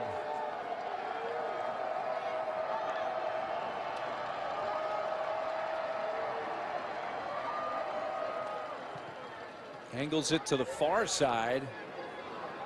Taking it to 36. Cut back to the near side. Williams Rhodes Up to midfield. Chase Roulier on special teams that time with the stop for Wyoming. So very good starting field position for the Broncos on their first possession of the second half. Here comes Brett Rippon, the Broncos offense. And Jeremy McNichols had 25 touches in the first half. Making up for lost time. And here's his first of the second half. For about 2 to the 48, where he's tackled by DJ May. DJ May had 7 tackles in the first half, so there's tackle number 8 tonight for DJ May. Yeah, DJ May's a really active defender for the Cowboys and converted tailback. Cowboy secondary. Rippon lets it go. Nice catch at the 38 by Chaz. Nope, he did not come up with it. Chaz Anderson incomplete. Robert Priester on the coverage. For a moment looked like Anderson had it, but to the turf it went. You know, Boise State's been really active in spread offense tonight. They're really kind of spreading out that Cowboy defense. Third down and 8. Rippon steps up, dumps it down to McNichols, leaning forward, and with that, looks like he'll have the first down. DJ May, Lewis Walker wrapped him up, but that little extra effort and lunge at the end for McNichols gets the first down. Yeah, and they're hurrying up again. And again, the spacing, Mark, allows, when you're in spread, it really allows you a little bit bigger throwing lane. Fake the handoff to McNichols. Throw was down low. Williams Rhodes comes up with it and advances it to about the 36-yard line. By Andrew Winger for a gain of 4. Going back, looking at that third down, you know, just rip it up. He comes off late to the outlet, and then it's all McNichols, right? He fights for it and gets the first down.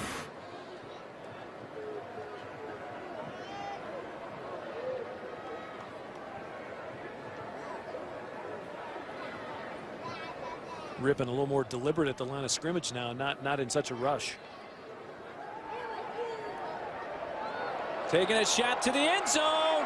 Touchdown. Thomas Spurbeck, second of the night. He made a nice adjustment in the end zone with Antonio Hall right there defensively, but it's a 36-yard touchdown catch for Spurbeck.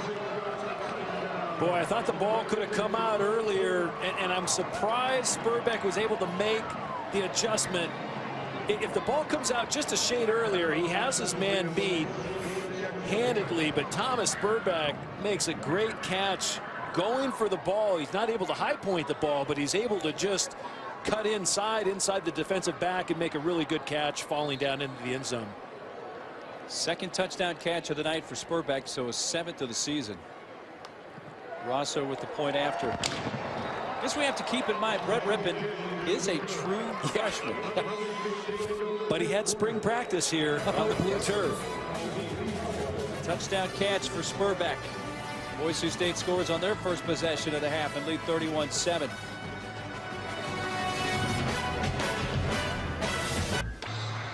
Brett Rippon there on the right. 3 touchdown passes tonight. The latest coming moments ago to Spurbeck from 36 yards. So it's 31-7 Broncos. Just a few minutes gone here in the second half from Boise on homecoming in the Boise State campus on this Saturday night. Spurbeck having a nice night of his own with the 5 catches and a couple of TDs. Sure is. Son of a coach. His dad Marshall coached up at Sacramento State. Got an uncle, been in the representation business for a long time, but yeah, having a great night tonight. DJ May will take a knee. Well, let's show you some of that great night so far for Spurbeck tonight. Yeah. Son of a coach, what can you do? Did you ever practice one-handed catches? That's what the first thing I'd ask. Of course, yes, in the back of the end zone. Well, that's a two-handed. Now he makes the one-handed. No need for a replay. He was in. Touchdown catch. Second of the night.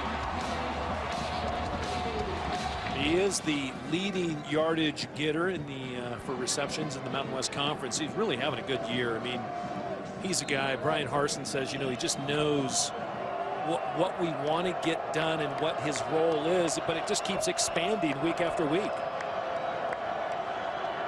Kaufman to throw on first down and finds Malhart to the 31. Defended at the Moxie. And Jake Malhart getting a lot of action tonight with Tanner Gentry being out of the lineup with a shoulder sprain and unable to play and get suited up. Malhart a big target for Cameron Kaufman, 6'6", 216-pounder out of Camarillo, California. I think now, you know, now's a nice time to go play action, and if you want to take a shot down the field, here's the time to do it. Malhart at the top of the screen. And the handoff to Hill. For just a yard or so to the 32. Tyler Gray and others with the stop.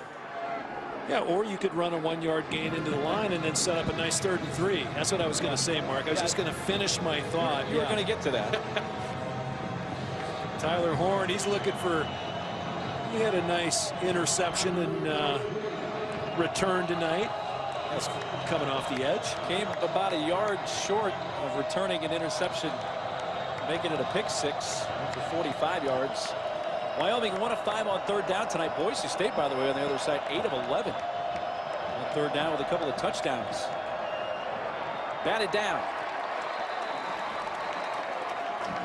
Yeah, Tyler Horn got his hand in the air, knocked it down.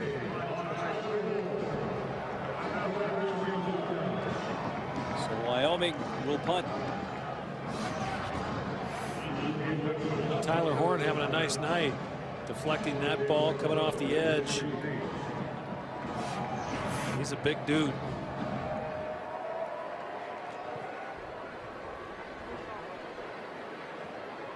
Williams Rhodes takes it out of bounds just shy of the 30. Boise State offense will come back on the field after that 38-yard punt.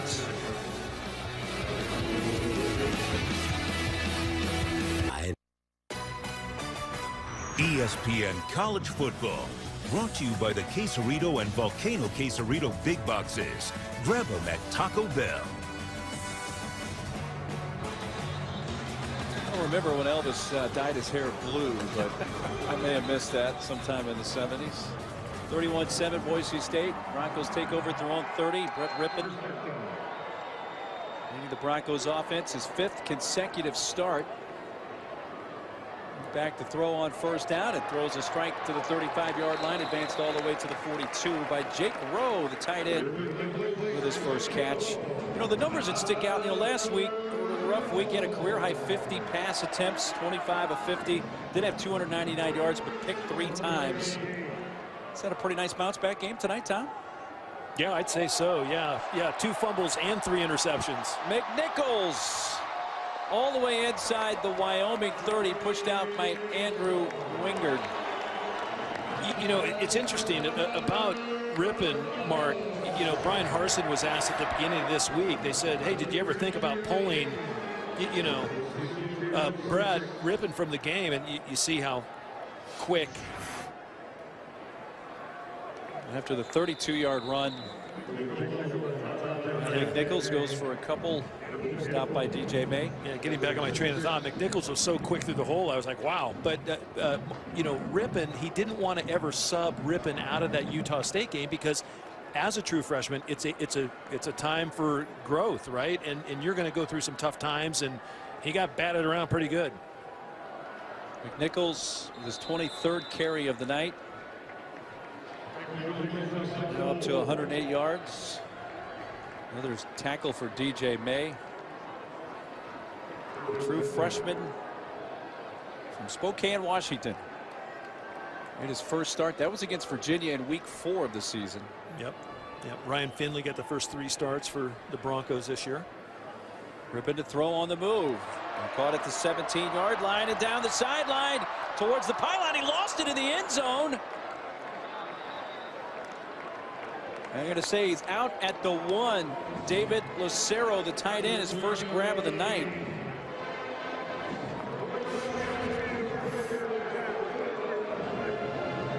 He did fumble it into the end zone. Yeah, the ground cannot cause a fumble, though, and Lucero ends up just trying to put the ball out over the goal line. He's reaching far, and just a nice play, staying inbounds. Lucero, another big kid, 6'5", 230, redshirt freshman. Well, they get a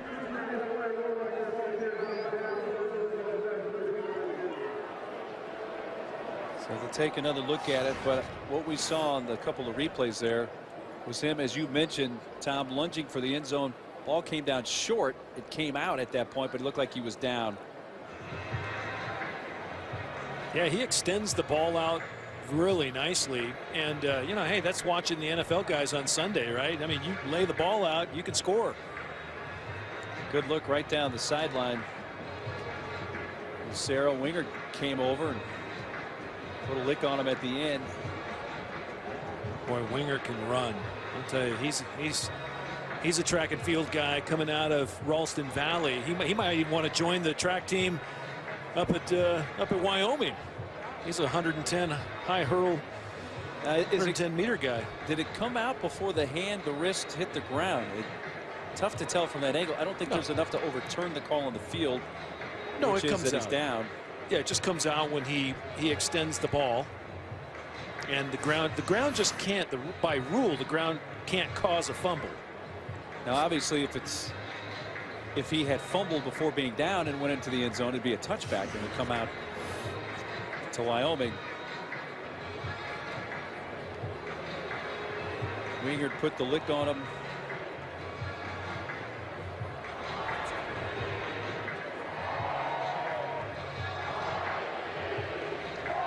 Still looks like a fumble to you?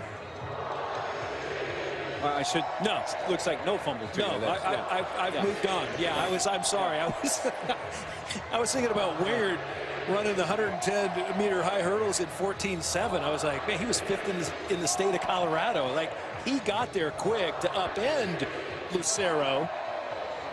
Well, Wingard was the Colorado Gatorade Player of the Year in the Ralston Valley. Dad Craig was a punter at Nebraska at a time when Craig Bohl was coaching at Nebraska. And we chatted with head coach Craig Bohl not only before the game tonight, but during the week. He said, hey, Denver's going to be a big recruiting area for us. We want to get into Nebraska, into Oklahoma. All part of the process for Craig Bohl in his second season. Yeah, and Bohl's really looking for those guys, Mark, that can run. They're multi-sport athletes. And that's what he told me before the game when he was at North Dakota State. He said, we recruited a bunch of athletes. Got to be fast, though. Got to be able to run. Well, and this is all ruled upon. It's either going to be first and goal from the 1, or if somehow they overturn the call on the field, it would be a touchback.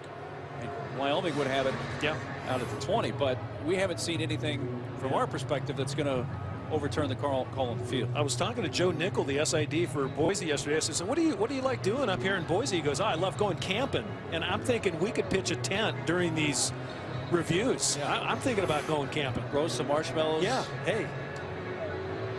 You're probably in a hurry, though, to go somewhere. I'm just guessing. Hey, it's homecoming weekend here in Boise. You've spent a lot of time in this town. Stick around, enjoy it. I've spent some time in Boise. This is a great town, isn't it? It's a fun place. It's a great town. It's Denver 20 years ago. I like it. Well, the review goes on. Judson Howard is our replay official. Bob Bain is communicator. Now the crowd getting a little bit of restless. They perhaps have some homecoming festivities they'd like to get to after the game. We ran into the homecoming parade on the way into the stadium tonight. After review, the ball carrier lost possession of the ball before he was down. The fumble went into the end zone where it was recovered by the defense for a touchback. First down, Wyoming. Wow. So there you go. You got a touchback. Craig Bohl's happy. I don't know if they got the call right. I'd love to talk to the referee on this one. So he gets knocked down. He's in the air. When he lands, so they're going to say his arms down. The ball gets out of his hand, I guess, before he landed on the ground. I thought clearly. Well, I mean, is that indisputable video evidence to overturn the call there? It had to be. Well, I think it had to be.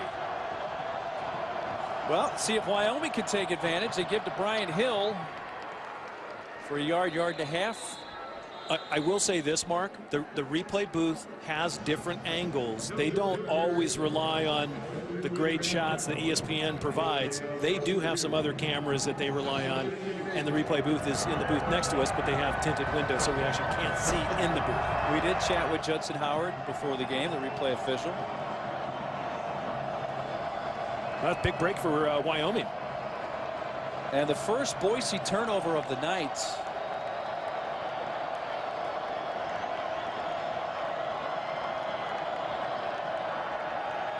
Kaufman to the near side, the grab by Malhart. There's Jonathan Moxey, though.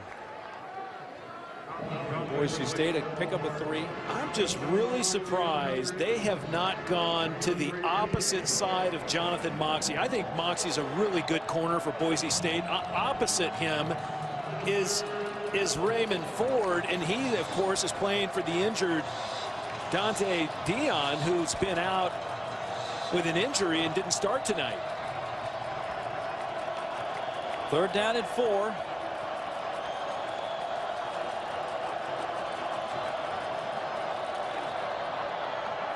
Flag does fly as Kaufman is brought down at the 27, 3 yards shy of the first down by Joe Martirano. Not good news for Wyoming. Kaufman slow to get up. Offside, number 51, defense. A 5-yard penalty results in a first down. Wow, 5-yard penalty will give them a first down, but Kaufman may have landed on a shoulder here, Tom. Yeah, he got rolled up pretty good, Mark, and I think he ended up falling on his throwing shoulder. He gets flushed out of the pocket, does a nice job, and then all of a sudden he just gets eaten up. Ben Weaver there puts a hit on him, and I think that's a painful blue turf injury. So Kaufman comes off. Nick Smith, redshirt freshman from Merritt Island, Florida, now in at quarterback. First down, Pokes from their 31. And he lost the football on the snap. And I think Wyoming did recover. But right away, Smith had an issue with the snap, and Caden Jackson, the right guard, recovered. Yep, Caden Jackson came up with it. True freshman guard, and you know, it happens. You see it happen so many times. You see Kaufman on the sideline getting attended to, but the center quarterback exchange and Nick Smith, that's a tough way to start. Well, now they'll try it out of the gun. Showing blitz. Correa comes. Here's the handoff and hitting the backfield. Hill is dropped.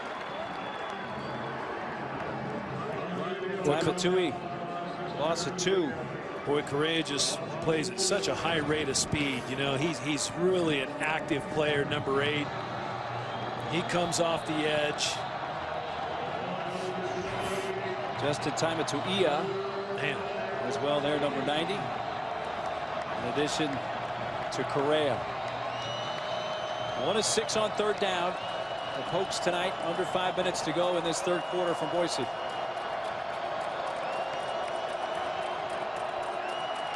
Smith to throw underneath, and immediately hit and dropped is Brian Hill at the 30, and they'll punt. Correa and Horn rushing the quarterback there, and Kaufman being holding that right shoulder on the sideline. yeah, I think Tyler Horn's on a spy tonight on Brian Hill. See him stay right with the back that time. Almost make another play on the ball. Shane Williams-Rhodes trailing that as it's going to land at the 35 and kick right out of bounds. So timeout with 4:14 to play 3rd quarter as Kaufman headed back to the locker room.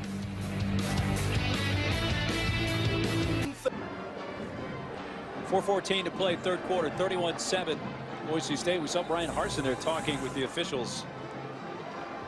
Now let's take a look at this week's rankings, brought to you by Northwestern Mutual. Utah beaten by USC, and of course Florida State. That field goal block run back by Georgia Tech. And Florida State beat 22-16. So number 3, number 9 to go down today. 3 and 9 are down. 3 and 9 are down and out. Well, after that 31-yard punt, Boise State begins at their own 40. Rippon play fake. Goes far side, caught at midfield. Anderson gains 11 on first down, tackled by Robert Priester. You know, I like Rippon's mechanics, Mark. They're really good for a freshman quarterback. He did get a spring coming in. He was an early enrollment freshman into the Boise State program, but he's only going to get that much better. McNichols squirts through, heads towards the sideline. There he goes. The safety back. He pushes him out at the 15. Wingard saved the touchdown. Yeah, Winger playing that single high safety, able to make kind of a touchdown saving run or tackle. But boy, Jeremy McNichols is good. Great balance, great explosiveness. Nichols wrapped up here at the 14. Really nice block by the tight end Danins that helped free him on the previous play. What was a 34-yard gain. Boy, you just see what a spark plug that Jeremy McNichols has been for Boise State's offense tonight. You know, they didn't have him last week against Utah State. Utah State, of course, steamrolled the Broncos. McNichols straight ahead, falls forward across the 10 to the 8, tripped up by Marcus Epps. And then I think the interesting thing about the Mountain West Conference is Utah State got steamrolled last night by San Diego State. San Diego State is on fire, man. Rocky Long has his guys playing great football. Donnell Pumphrey, their tailback. San Diego State had a big night, 181 yards, a couple touchdowns, and boy, it kind of made like, oh boy, look at that, 33 touches tonight. From the Wildcat, there's his 35th touch. McNichols, nothing there, pushed out at the 10 by Epps. Well, undoubtedly, Jeremy McNichols has Boise State in the conversation to somehow get back into the Mountain West Conference championship game. I think Utah State still has to lose a game because the head-to-head, Utah State has them beat in that Mountain Division, but the West Division, it's clearly San Diego State. And don't forget about Air Force. They're still in the conversation. Yeah, Boise State with a win tonight, if they hang on to this, would force a 3-way tie with Utah State and Air Force as well. And that 28-yard field goal from Tyler Rossa adds to the Boise State lead. Second field goal tonight for Rossa, and it's 34-7.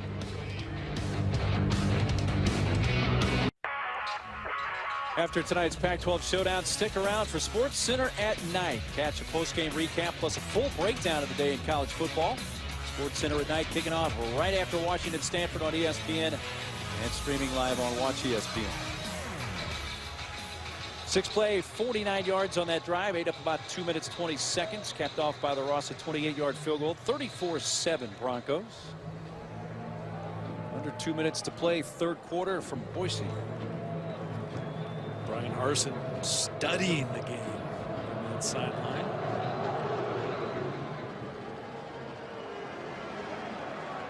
May will take it out from 3 yards deep. And is up in it at the 16-yard line.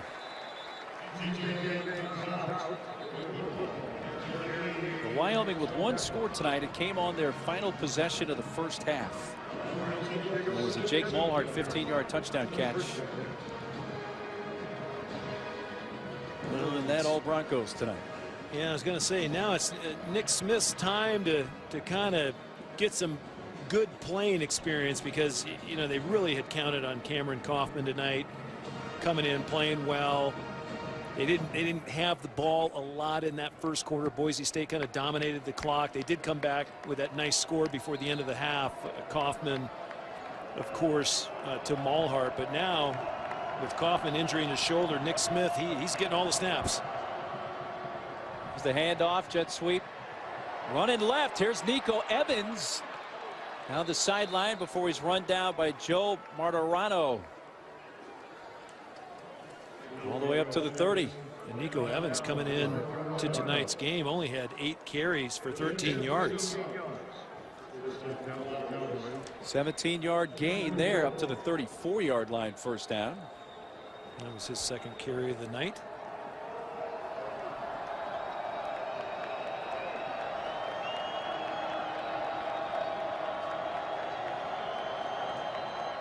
Smith fakes the handoff to Hill.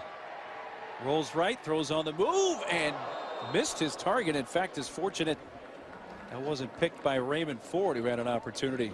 Better chance to catch that than Malhart, the intended receiver. Yeah, missed him by a lot. You know, anytime the number 2 quarterback comes in, you gotta know that he didn't get all the reps in practice, so he comes in with a limited package to work with, and you know, it just makes it that much more difficult. It's definitely an uphill climb, and he's reading plays off his wristband, so you know he hasn't practiced them during the week.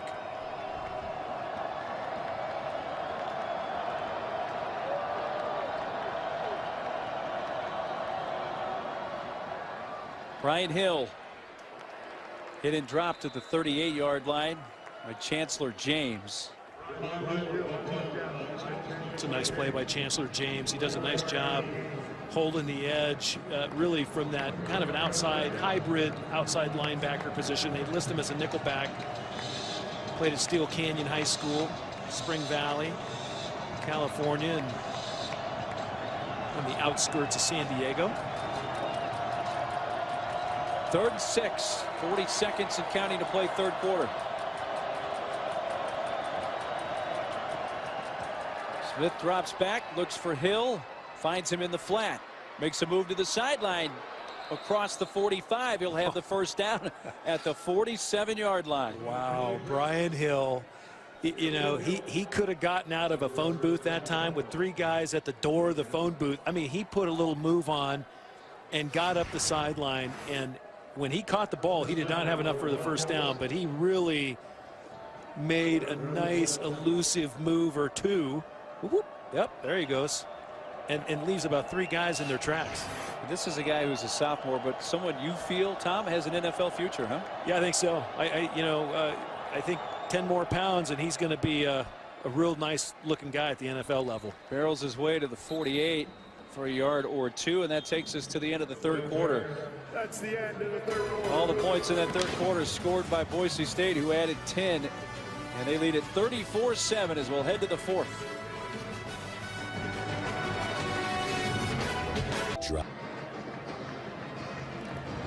The Broncos have scored in every stanza so far tonight as we go to the fourth. 34-7 Broncos.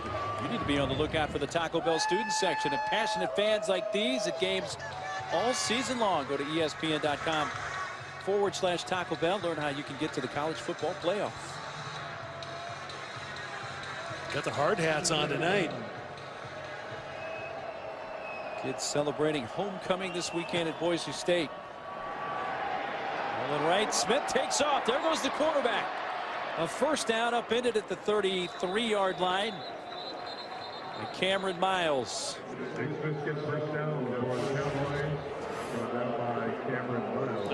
Nice play that time by Nick Smith.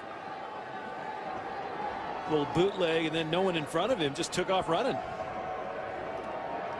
20-yard run for Nick Smith.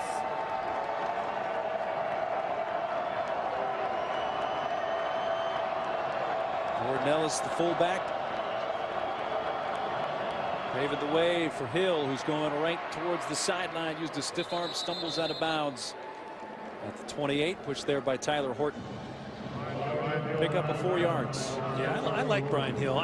Going back to Brian Hill, I mean, he was one of our impact players tonight, and you know, I just think he runs with such explosiveness, Mark, and then at his pad level, he's able to avoid the big hits. You don't see him take like the full capacity hits. He somehow is able to kind of slide through sometimes the line of scrimmage and get a pretty good gain. Give it to him again, running left. 20, 15, inside the 10, out of bounds at the 8.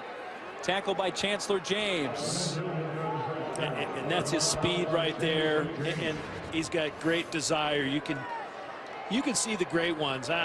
You know, true sophomore, and I don't know how he got out of Northern Illinois' grasp, but I think Craig Bowl came in late, somehow tapped him on the shoulder and said, hey, you know, come on up to Laramie. It's a nice place. You need a warm coat, but come on up. 20 carries, 73 yards for Hill, who had 33 carries last week, which was the most carries by a Wyoming running back in 17 years. Feed him again, but that time hit right at the line of scrimmage by Correa.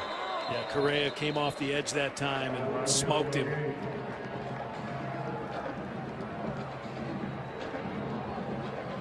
You know, when we asked Craig Bowl about Brian Hill and who he reminds him of, he came up with the name Roger Craig, which is a pretty impressive one for folks who don't remember Roger Craig of the 49ers.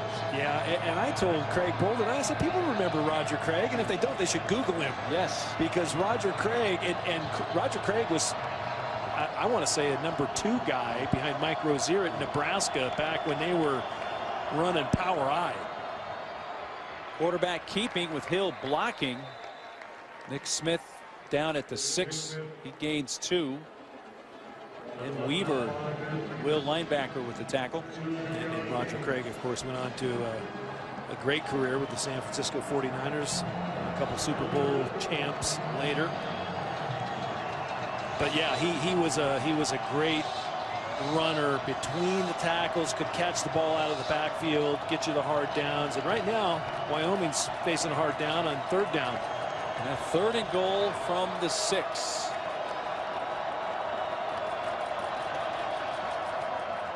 Smith bootlegs right. He may run this, and he will, and he dives in. Touchdown. The tight end, Tyree Mayfield, leading the way with a nice block. Touchdown run for Nick Smith. And they end up going in play action. Nice ball fake by Nick Smith that time, and then quick enough and fast enough to get in the end zone. 6-yard touchdown run for the Wyoming quarterback. And the point after makes this a 34-14 game with 12:11 to play. Nick Smith getting in the act here, Tom. Sure did. A nice play action that time. Nick Smith run pass option, comes around, presses the edge, takes it in, airborne. Nick Smith, touchdown, Pokes. It's week 7 for Monday Night Football on ESPN. We have a shootout in the desert. Joe Flacco quarterbacks the Ravens against the NFC West leading Cardinals and Carson Palmer. Coverage begins with Monday Night Countdown at 6. Also streaming live on Watch ESPN. 34-14. Boise State, 12-11 left 4th quarter. Wyoming with the Smith 6-yard touchdown run by the quarterback. 11-play drive. Went 84 yards from the 3. Terrell Johnson. It's the 25 with a good head of steam and is tackled at the, still going all the way to the 35. The 5th-year senior Johnson with the nice run back. Boise State offense back on the field, and Jeremy McNichols was missed last week against Utah State. And not unexpected, Tom has made a big impact in this game with what, 34 touches now tonight? Yeah, he really has. He was one of our impact players coming in tonight, and he has delivered. 34 touches, 152 rushing the ball. That's good football right there. Rippon goes under center, hands off. Here's Shane Williams Rhodes. He lost the football. No, they're going to say he was down, though it was scooped up by Wingard. Otherwise, Wingard may have taken that to the house.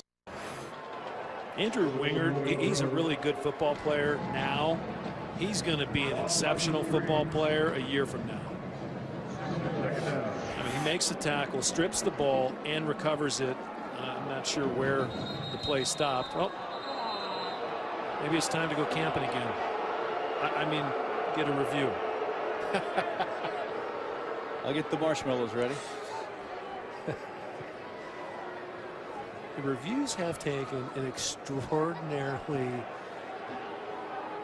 long amount of time tonight. Each one. Maybe a Craig Bowl challenge. Very possibly. Yeah, he's, you know, at this point, if you're Craig Bowl. The ball carrier was down before he lost possession. Wyoming is challenging early on the field.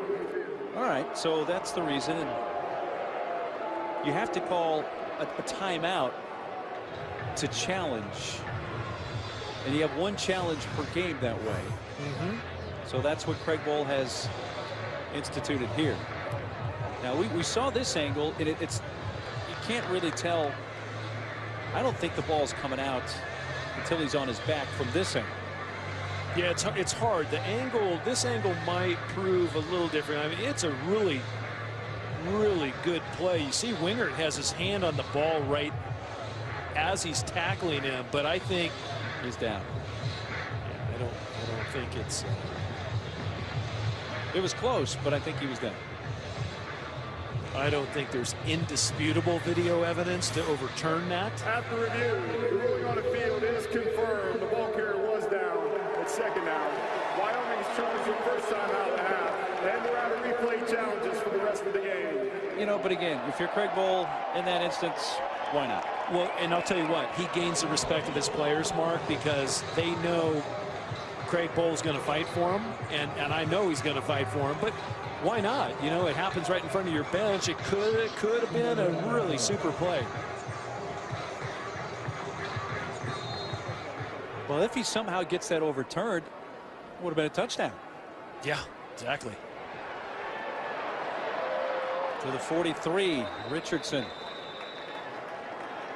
And we already saw a play that we thought here was not a fumble that was ruled on the field that was overturned as a fumble. Yeah. On the Boise State side. Oh, if they get, I tell you what, they get 7 points there. It's a whole different deal, but they didn't. So I think it's worth it. You know, Boise State again shuffling personnel in and out. They get the different packages probably quicker than any team in the country.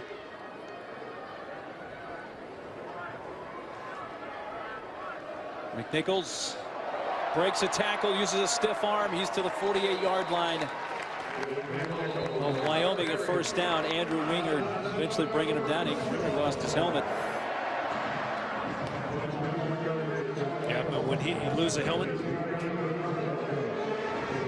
he's got to come off for a play. Yep, when you lose a helmet, you got to come out. That's a heck of a stiff arm, man. Oh, man.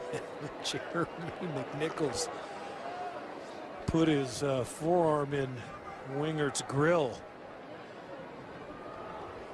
We're back in motion. He has a couple of touchdowns tonight. McNichols gets a nice block. Jumps his way to the 44 before he's wrapped up by DJ May.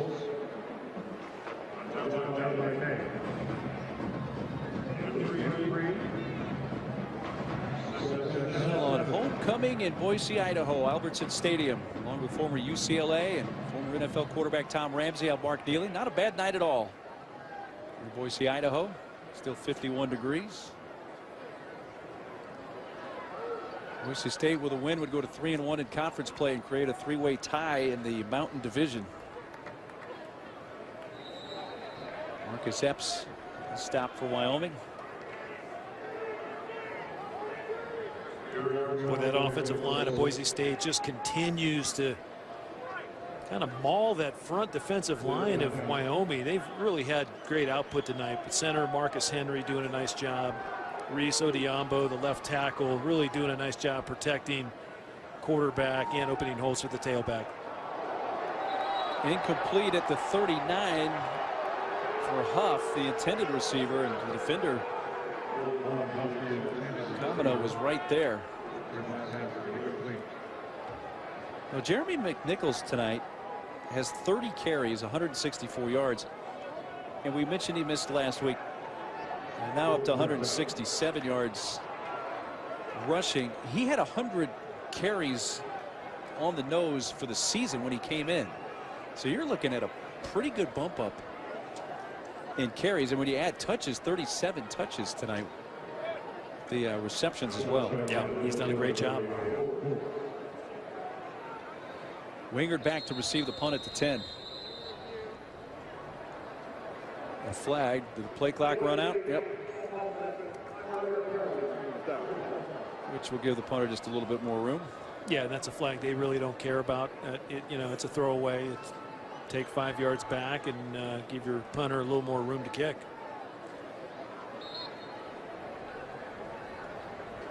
Sean Whale punting with 9:23 to play, fourth quarter. Wingard calls for the fair catch and takes it at the 15. 20-point lead for the Broncos. Just over 9 minutes to play in Idaho. Well, we get you ready for your NFL Sunday. First NFL Insider Sunday edition with Week 7 injury news, fantasy updates, and early breaking stories at 10 a.m. Eastern. Then at 11, join Boomer and the boys for Sunday NFL Countdown right up to kickoff. Both shows streaming live on Watch ESPN. Of course, it already is Sunday in half the country now. From the 15, Smith heads off. Brian Hill slung down for just about a yard gain. Ben Weaver and others. Just great pursuit angles again by that Boise State defense led by Ben Weaver, who's had a nice game. He's probably getting close to double digits in tackles. Great nose for the football. Second leading tackler on that Boise State defense. Redshirt junior out of Klein, Texas. Klein High School. And Cameron Kaufman went to the locker room after being tackled hard onto his right shoulder. Smith. It's incomplete to Overstreet at the 16, but Smith had 2 Boise State defenders right around him, including Joe Martirano. Martirano's played well from that backer position. We mentioned that he stepped in tonight for Tanner Vallejo. And Martirano was one of the top, not only football players in the state of Idaho coming out of high school, he's one of the top baseball players. Ended up getting drafted. Real good third baseman, but he made first team All-State as a football player on offense and defense. Smith on 3rd and long, heaves in and almost intercepted by the aforementioned Joe Martirano. There is a penalty flag back at the 10. Personal foul, roughing the passer, number 90, defense. 15-yard penalty and an automatic first down. Justin Taimatuia. Taimatuia is one of the strongest players on that Boise State defense in off-season training. I mean, he is one strong bugger. About a 500-pound bench press guy. Martirano, though, showing his all-purposeness, almost coming up with the interception. Taimatuia going about 300. Brian Hill in the Wildcat. Motions for Nico Evans to go in motion. Hands it off to him. And it gains just about a yard. Tackle for Tyler Gray.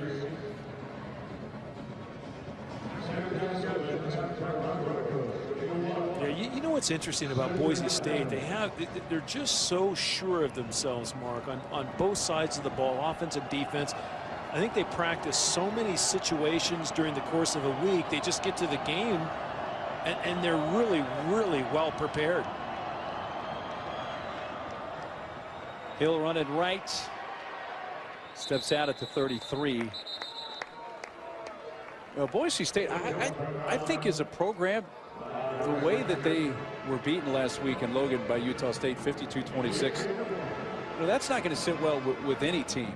But Boise State, they've become, let's face it, they're one of the big time school. They have big expectations here. They have very high expectations. Very high. We'll talk about some numbers in a moment. 3rd down facing the Cowboys. 3rd down and 7. In motion is Hollister. Smith looks to deliver.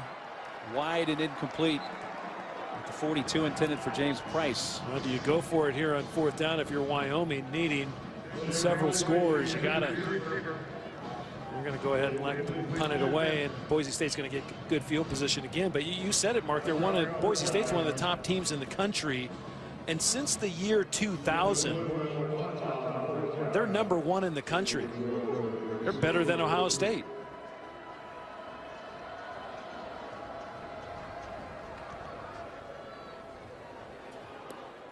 Bounces inside the 20 and out of bounds at about the 16.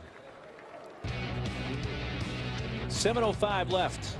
34-14 Broncos. Just to take over 7 minutes to play here in Boise. 34-14 Broncos lead the Cowboys. To make the point of how much expectations have risen here since 2000, you're looking at the winningest program in the FBS. Yeah, that's really an impressive list of schools. You know, a couple ones you go, huh, where's Alabama? Where's Florida State? But Boise State really has done well. Rippon throws to the 20 and knocked out of bounds there is Spurbeck. You know what's interesting, Mark, out of those 172 wins they've had since 2000, at home during that same time, 95-4. They've only lost 4 times in Boise. That's a 96% winning percentage. Yeah. And a win here tonight would be their 18th consecutive home win. They've never lost to Wyoming anywhere. Laramie here. This would be 10 straight over Wyoming in a series that dates back to 2002. Yeah, it's impressive. They've done a great job. You know, Dirk Cutter got it going on back in the early 2000, and then he was followed by Dan Hawkins, who is on the ESPN air, does a great job. And of course Chris Peterson. Rippon's throw. They're going to say he's in. Yeah, they're going to say a catch made by McNichols at the 26. Wound up right over by the Wyoming bench, but that's a catch. And everyone remembers Chris Peterson when Boise State played Oklahoma in the Fiesta Bowl, and Jared Zabransky, their quarterback, ran the old Statue of Liberty, and they ended up beating Oklahoma and Bob Stoops. McNichols bounced off one tackler, but eventually tumbles down. Yeah, we had a chance to talk with Brian Harsin right before game time tonight. You and I down on the field. That play came up. Yeah, I asked him. I said, Brian, who called the play? Was it your call or was it Chris's call? Because I've always given Chris credit. Brian said, well, Tom, we tried to run it we tried to run it the whole game, and they finally got in the left hash, and they were able to run it and get the score. In one of the classic football games of all time in college football. Yeah, it really was. This is Kelsey Young. A nice scramble all the way up to the 35, tackled by Wingard, and it's only going to be about a yard shy of the first down. Kelsey Young gives you that veteran presence. They finally gave Jeremy McNichols a break, gave him a breather, let him go to the sideline. Well, he had a nice night. Young again. Oh, to be Young again, and that goes for 2. Well, we're finished here in Boise. Coming up next on ESPN2, college football final presented by AT&T. Test standing by, Joe Tessitore, Joey Galloway. And we are finished here at Boise State. Jeremy McNichols, what a night. What a return after missing last week. Keeping it on the ground for Kelsey Young. Stopped at the 39 by Sidney Malaulu.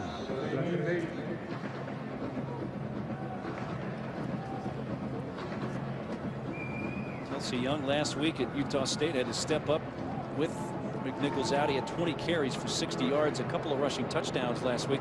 In fact, 2 one-yard rushing touchdowns.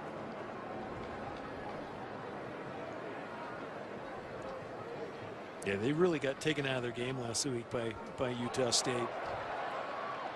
Young stopped at the 45, about 2 yards from the first down by Lewis Waka. And if you watch the first half, and I know Boise State fans don't want to relive that. Yeah, not only did they not play well, Tom, but a lot of weird, bad things just kind of happen in that half to Boise State. In their own end. That was the bigger problem, and that's what Brian Harsin pointed out to us earlier this week was, hey guys, you know, it wasn't like we drove the length of the field and then turned it over in the red zone. We turned it over in our end, which gave Utah State some easy scores, if there's ever an easy score. Young should have the first down. Let's see with the spot at the 48. Down by Marcus Epps, and it is a first down for the Broncos. They stop the clock momentarily to move the chains, and just over 3 minutes to go. Well, it'll be interesting to see how, you know, Boise State progresses. They go at UNLV, then they have New Mexico Air Force at home, and then at San Jose State, which could be a pretty interesting game. That last weekend, November 27th. Young hit at midfield. Not much there. Well, it's week 7 for Monday Night Football on ESPN. It's a shootout in the desert. Joe Flacco and the Ravens against Carson Palmer and the NFC West leading Cardinals. Coverage begins with Monday Night Countdown at 6. Also streaming live on Watch ESPN. Timeout called on the field with Reese Adiambi being attended to. Will step aside. Well, that's not a good sight. That's the starting left tackle, Reese Adiambo, who's not putting any weight on his left leg and being helped off the field. Please reset the play clock to 40 seconds. No, and he had a really, really good game tonight, too. 2:30 remaining. Boise State's already run 10 plays on this drive and eaten up 4.5 minutes off the clock. Carl Granderson and Robert Priester there with the quick tackle, stopping Kelsey Young. Boise State, you know, came into the night scoring almost 39 points a game. They're at 34 tonight. I'm sure they'd still like to get another score on the board because, you know, style points do matter, Mark.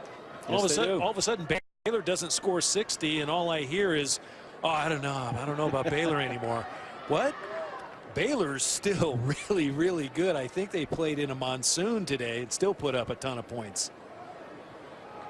Just not 60. Young dropped for a loss back at the 45 by Carl Granderson. Baylor only put up 45. Art Briles 45-27 over Iowa State.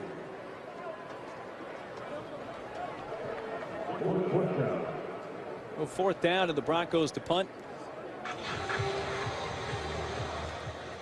The Boise State win here. They'll go to 6-2 overall, 3-1 in conference, being a three-way tie with Utah State and Air Force atop the Mountain Division. Wyoming will fall to 1-7 and 1-3 in conference play.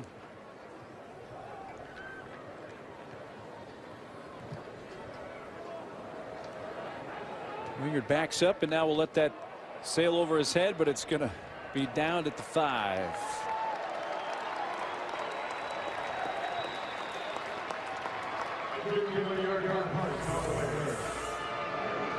Well, still 45 seconds left in this game, so we haven't given the Broncos the win just yet, but a win here, they'll be 3-1. And again, tied atop the mountain. San Diego State leading the West after really just manhandling Utah State in San Diego last night. Yeah, they really, San Diego State took it to them, to Utah State. And I got to tell you, the architect of the Mountain West Conference, Craig Thompson, never gets, the commissioner, he never gets enough credit. He has kept the Mountain West Conference as competitive as you can. But getting Boise State, bringing them over in 2011, that was a fantastic move for the conference. From his own end zone, the pass is completed up to the 23-yard line to Malhart. 19-yard pickup. Don't forget college football final presented by AT&T coming up. Joe Tess, Joey Galloway. Final 30 seconds from here in Boise. Going to take a shot down the sideline, and that's complete to the 45. Once again, Jake Malhart goes for 25 yards. Nice throw, nice catch. Malhart hauling it in along the Boise State sideline. Good throws from Nick Smith. Again, Cameron Kaufman had to leave after being tackled onto his right shoulder in the second half. Offense.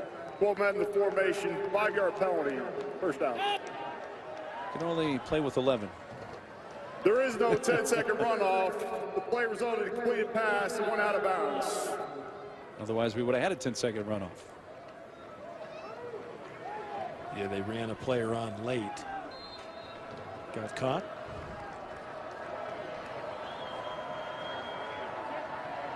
Smith lets it go, taking another shot deep down the far side and just out of reach in the direction of Malhart again with Raymond Ford on his hip. Well, what'd you see from Brian Harson's Broncos tonight? Quite a bit. I saw a great rebound game for them. It's always good to get a home game back and a place you rarely lose after a disheartening road loss last week against Utah State. But, you know, I think they have a lot of positive things to continue to build on, and they're going to finish out the year strong. They're, again, really high expectations up here in Boise, and I think Brian Harsin does a great job as a head coach. Smith in trouble, sacked back at the 32. And that should do it. Boise State will be at UNLV next Saturday. Wyoming plays Friday at Utah State. That's what's ahead, and that's going to do it. Broncos win at 34-14. So the handshakes, and it's over on a homecoming Saturday in Boise, Idaho. Once again, our final score, Boise State 34 and Wyoming 14. For Tom Ramsey and our entire ESPN crew, I'm Mark Neely. Thanks for sharing this one with us. Coming up next here on ESPN2, college football final presented by AT&T with Joe Tessitore and Joey Galloway. Good night from Boise.